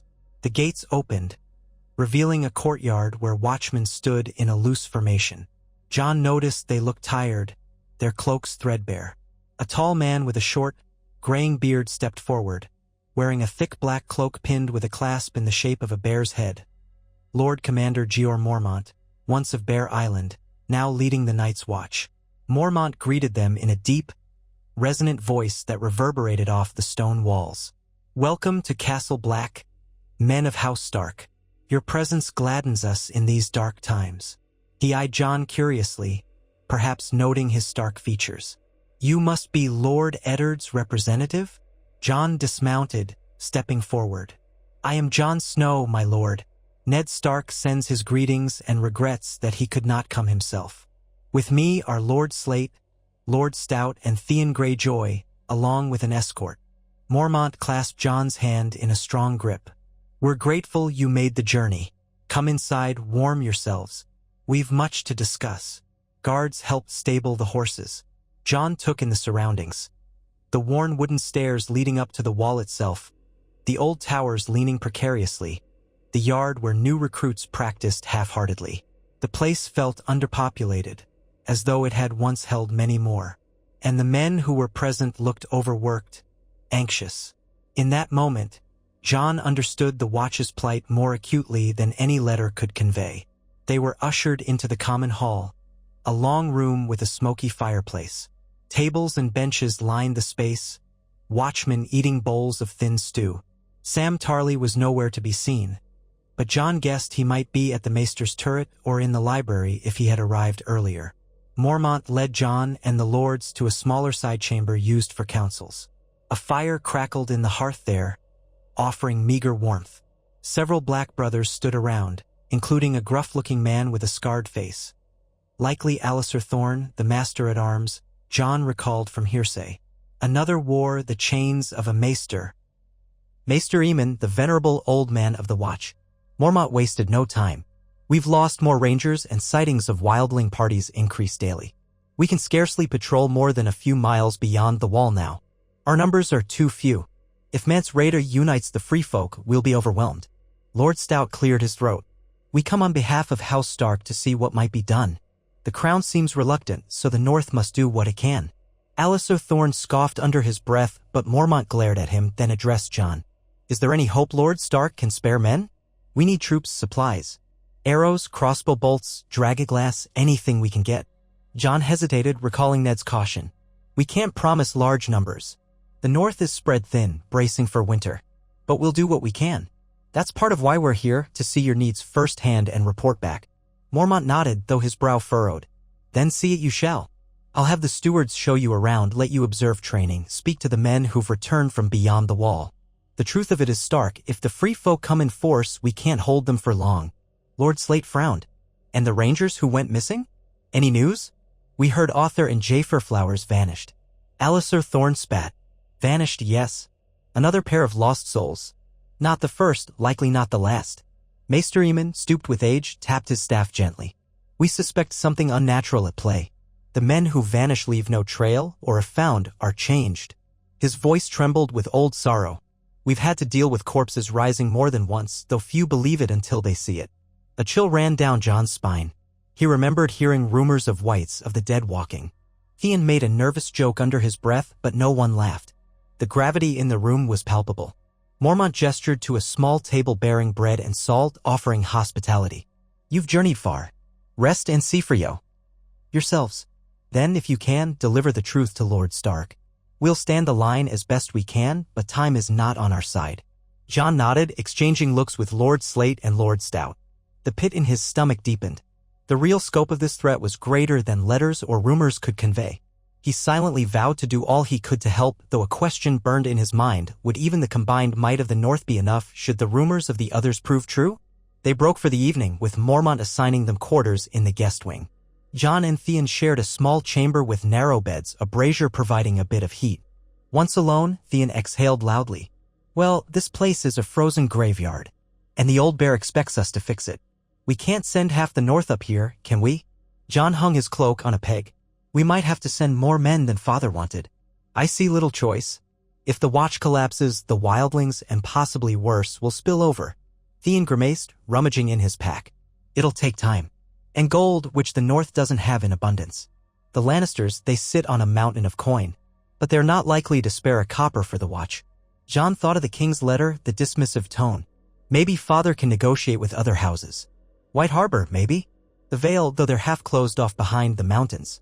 Or even the Riverlands. But winter touches us all eventually. Perhaps that will open purses. Theon sat on his bed with a sigh. I guess we'll find out. I'm for sleep. This place makes my bones ache. John nodded, feeling drained as well. Outside, the wind buffeted the walls, a constant reminder of the cold wilderness that lay beyond. He lay down on the thin mattress, boots off, sword belt hung within reach. Ghost curled at the foot of the bed. The day's tensions weighed heavily, and even as exhaustion tugged him under, John wondered what the morning light would reveal. Here at the wall, on the very edge of the realm, they were closer than ever to the mysteries that haunted his dreams. He fell into a sleep thick with uneasy images, towering spires of ice, the faint glow of undead eyes, the hush of an endless winter night. Dawn found him waking with a start, the brazier's coals burned low, the air in the room painfully cold. Theon still snored. John rose, stiff-limbed, and threw on his cloak, heading out to see Castle Black in the morning's wan light. The yard was bustling. Black brothers drilled half-hearted recruits, the clang of practiced swords echoing. Snowdrifts had been partially cleared, revealing frozen gravel. Ghosts stuck close, sniffing the edges where piles of slush remained. John spoke with a few watchmen. Most were weary men from southern dungeons or younger ones seeking escape from a cruel world. None seemed eager, but they all recognized that the threats beyond the wall were no laughing matter. By mid-morning, Mormont took John, Theon, and the northern lords on a tour. They climbed to the top of the wall in a rickety cage hoisted by winches. The ascent was dizzying, the ground shrinking below until they emerged onto a vast plateau of ice. Wind whipped snow across the surface. The view stretched for miles. To the south, the patchwork of forests and mountains. To the north, a desolate wilderness blanketed in unbroken white. Lord Slate murmured a prayer while Theon let out a low whistle. John's breath caught at the sheer scale, feeling the chill of high altitude. Mormont led them along the edge, pointing out watch posts and battered scorpions aimed into the north. We're short on men to man these stations. If 1,000 wildlings came tomorrow, we'd have to spread ourselves paper thin. John shivered. What if more come than that? Mormont's expression was grim. We do our duty. Or die. The realm must be warned. They descended again, hearts weighed by the precariousness of it all. Mormont showed them the armory, stocked with old, worn weapons, many in need of repair. The forges worked, but supplies were limited. Next was the library, dusty and half-forgotten. Maester Eamon greeted them quietly, though Theon looked bored by the stacks of scrolls. John, however, found a sort of reverence in the old volumes. Some contained accounts of the long night, records so ancient they threatened to crumble at a touch. That afternoon, they listened to rangers who returned from scouting. Their tales were bleak, more wildlings gathering, rumors of a man in black armor leading undead in the far north, though that might be exaggeration. Men vanished in the night. Strange footprints in the snow shaped like no living creature. Theon privately scoffed at the more outlandish stories, but John saw fear etched in the ranger's eyes, a fear that suggested at least some of it was true. By the time they gathered in Mormont's office for supper, the tension had coiled tight. The old commander sipped a flagon of ale, addressing John with weary resolve. "You see our plight? You've seen the state of our defenses, our men, our supplies. Will Lord Stark help us?" John chose his words carefully, feeling the weight of responsibility. "He will do what he can. I'll report everything," stressed the urgency. "But we can't promise vast armies. We're bracing for a hard winter ourselves. The best hope is if the rest of the realm wakes up. The threat of Mance Raider, possibly the others. We'll try to rally more houses." Mormont's eyes held a flicker of gratitude but also resignation. "We stand on the edge of the world, boy. Sometimes it feels the realm has forgotten us. Let's hope you can remind them before it's too late." The next days continued in that vein, touring outposts, gathering testimonies. John wrote letters to be sent south by Raven, summarizing what they saw. Theon complained often about the cold and the gloom, but even he seemed disturbed by the gravity of the situation. Lord Slate and Lord Stout grew quieter as they realized how dire the Watch's condition truly was. On their fourth day at Castle Black, a party of rangers returned, led by none other than Benjen Stark. He rode and covered with frost, face drawn. John rushed to greet his uncle. They embraced in the courtyard, the men around them leading tired horses away. Benjen forced a grin. "John, I heard you were here. Didn't believe it till now. You're a sight for sore eyes, nephew." John felt relief flood him. "Uncle, I worried you might have gone missing like the others." Benjen shook his head. "I won't say it's not dangerous out there, but I'm still in one piece." He nodded at Theon, who gave a half salute, then turned back to John. "Ned sent you, did he?" John explained the mission, the intention to assess the Watch's needs. Benjen nodded gravely. "Good. I'll tell you what I've seen, though it's not pleasant. The free folk are definitely on the move, bigger camps forming. Signs of something else, too, tracks that vanish, bodies drained of warmth. We found Arthur's cloak near the Milk River, torn and bloodstained. No sign of the body." John's stomach churned. They'd heard such rumors, but hearing them from Benjen gave the horror a sharper edge. The Watchers around them parted, giving the Stark reunion space. Benjen's face was etched with lines of fatigue, his eyes shadowed. "I need hot food and a rest. Then we'll speak more." That evening, in the common hall, John and Benjen sat near the hearth, bowls of stew in hand. Theon and the others gave them some privacy. Benjen recounted how the wildlings seemed to avoid certain areas, calling them haunted or cursed. Strange lights in the sky, eerie howls in the night. It's as if something hunts them, too, and they're fleeing south, pushing everything before them. John absorbed each detail, feeling the magnitude of the danger. "Do you think Mance Raider knows about this other force?" Benjen shrugged. "Maybe. He might just be uniting the free folk to escape the coming winter. Mance was a crow once, so he knows how vulnerable we are. Either way, we stand on a knife's edge." After they finished their meals, Benjen set his bowl aside and studied John. "Now, enough of the gloom. How are things in Winterfell? Word reached me that Ned has been grooming you for lordly tasks." John shrugged, a wry smile. "Something like that. I've learned a lot helping judge disputes, manage supplies. Rob handles the more martial aspects." Benjen nodded approvingly. "Ned loves you like a son. I'm glad he kept you close. The wall is no place for you, though I once thought otherwise." A subtle sadness touched his eyes. "I see you found your calling nonetheless." John paused, reflecting on how close he'd come to joining the Watch. "I'm grateful Father gave me another chance." Benjen shifted, lowering his voice. "He always had his reasons. If you ever doubt that, remember it's not from lack of love. There are secrets he keeps, but they're not mine to tell." John's heart pounded. He thought of the crypt's lioness statue, the unspoken truth about his mother. "Someday I hope to know them, but for now I focus on the North." Benjen clapped John's shoulder. "A wise choice. The North needs every bit of help it can get." They parted afterward, each weighed down by the knowledge of what was out there in the dark. Over the next 2 days, Theon and the others prepared for the return trip to Winterfell, having gathered all the information possible. John spent as much time as he could with Benjen, gleaning final warnings to pass on. He also wrote detailed letters for Ned, describing the Watch's condition, the wildling threat, the fear of whites. The final night, Mormont pulled John aside after supper. "Take this message to your father," the Lord Commander said, handing over a sealed scroll. "In it I lay out requests for men, supplies, and a formal call to the other houses. If we do not hear from them by spring, I fear all may be lost." John carefully tucked it into his cloak. You have my word, Lord Commander. I'll see it delivered and emphasize the urgency. Mormont studied him for a moment. You have a solemn air about you, Jon Snow. More than your years. Use that steadiness to guide those with power. Sometimes men who can swing swords forget that wisdom is the greater weapon. Jon bowed. I'll do my best. Dawn saw the departure of their party from Castle Black. Mormont, Benjen, and a small contingent of Black brothers came to see them off at the gates. Theon looked almost relieved to be leaving, though he kept his tone polite in farewells. Jon embraced Benjen one last time. Stay safe, Uncle. Benjen smiled faintly. I'll try. God's willing, we'll see each other again soon under better circumstances. With that, they rode out, leaving the colossal wall behind. The cold soon swallowed them again, but the knowledge they carried was heavier than any snowfall. Jon felt as though each hoofbeat on the snowy road hammered home the scale of the challenge ahead. He gazed back once, seeing the wall recede into the distance, a silent guardian of a realm that refused to acknowledge the storm brewing beyond. Then he turned forward. Home lay ahead, but so did the task of convincing lords and a king to heed the warnings. A sense of foreboding settled over him like a mantle. The journey south was a mirror of their passage north. Days of cold, nights of campfires, occasional glimpses of wildling tracks or fleeting shadows in the trees. Once they thought they heard howling far too close, but no attack came. Eventually, they reclaimed the main roads that led toward Winterfell. Spirits lightened with each mile, though the threat of ambush still loomed. After nearly 2 weeks on the road, they caught sight of Winterfell's walls rising through the winter mists. The joy of returning warmed them more than any fire. The gates opened, and they entered the courtyard under the watchful eyes of Stark guards.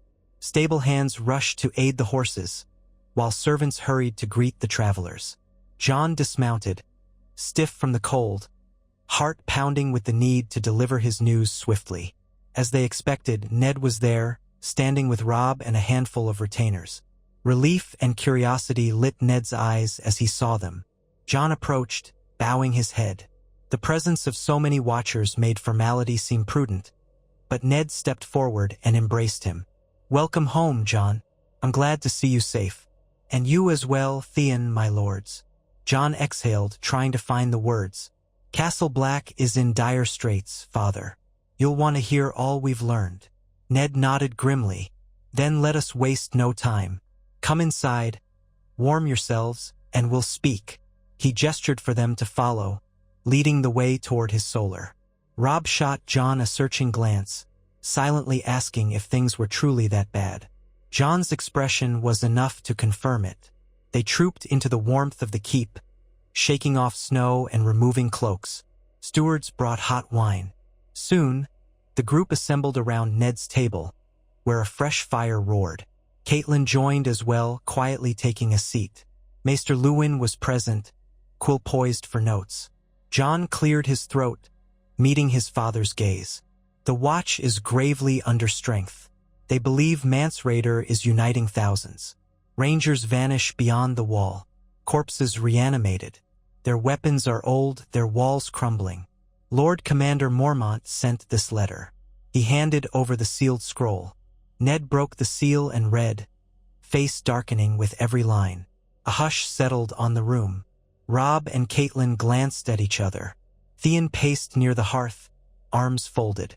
When Ned finished, he set it aside, pressing fingers to the bridge of his nose. They speak of whites and others. The realm might scoff, but I believe them. We must find a way to send aid. Robb looked resolute. We can muster a few hundred men, but that leaves Winterfell vulnerable. Catelyn's eyes flickered with alarm. We risk our own security if we strip away too many warriors. Not just from Winterfell, from all the north. And the crown offers no help. Ned shook his head. None. The king is engrossed in other matters. But if we wait, the threat only grows. We might have to call our bannermen. Persuade them that the danger is real. Lord Slate interjected. We saw it ourselves. The wall is nearly empty, the men exhausted. We must do something. Lord Stout nodded. If Mance Rayder breaches the wall, the north bears the brunt. There won't be time to gather an army then. Ned stood, pacing. Yes, we must rally the north. I'll send ravens calling the major lords to convene here at Winterfell. Manderley, Bolton, Umber, Serwyn, Mormont if possible. We'll present the evidence, show them Mormont's letters, John's accounts, and reason with them. If they still refuse, I'll remind them of their oaths." His voice gained steel. John felt relief and worry in equal measure. Relief because Ned was taking decisive action. Worry because some lords might balk at the cost or doubt the stories of whites. Even so, it was a start. Ned turned to John. "You did well, son. You've brought back the truth we needed, though it's a bitter truth indeed." John lowered his head. "Thank you, Father. I wish the news were better." Ned squeezed John's shoulder. "We faced the winter together. You've done your part." They adjourned, each burdened with tasks. Ned and Maester Lewin began drafting letters. Robb prepared to gather the guard captains. Lord Slate and Lord Stout took their leave, planning to return to their own lands with warnings. Theon retreated to the great hall for a stiff drink, muttering about how he'd had enough of ice and gloom. Only Caitlin lingered near John, her face etched with conflicted emotions. She spoke softly. "You've done well by this house, John, bringing back news that may save us." "I thank you for that." The words were measured but sincere. John inclined his head. "We all want the North safe, my lady." She studied him for a moment, then turned to follow Ned. John remained alone in the corridor, exhaustion tugging at him. Yet for the first time he felt a sense of true belonging within these walls. He had represented House Stark at the edge of the world, faced the cold truth of the Watch's predicament, and returned with purpose. However uncertain the path ahead, he would walk it alongside this family, his family. Winter would not wait. But in the hearts of the Starks and those who stood with them, a resolve had taken shape. Jon Snow felt that resolve like a living flame in his chest, determined to keep the North from falling into darkness, no matter the cost. Outside, snow continued to fall, soft flakes drifting from a sky the color of slate. And somewhere beyond that pale horizon, ancient powers stirred, waiting for their moment to descend upon the realm in a tide of ice and death. Yet here, within the ancient walls of Winterfell, hope flickered, born of duty, hardened by love, and held aloft against the coming night.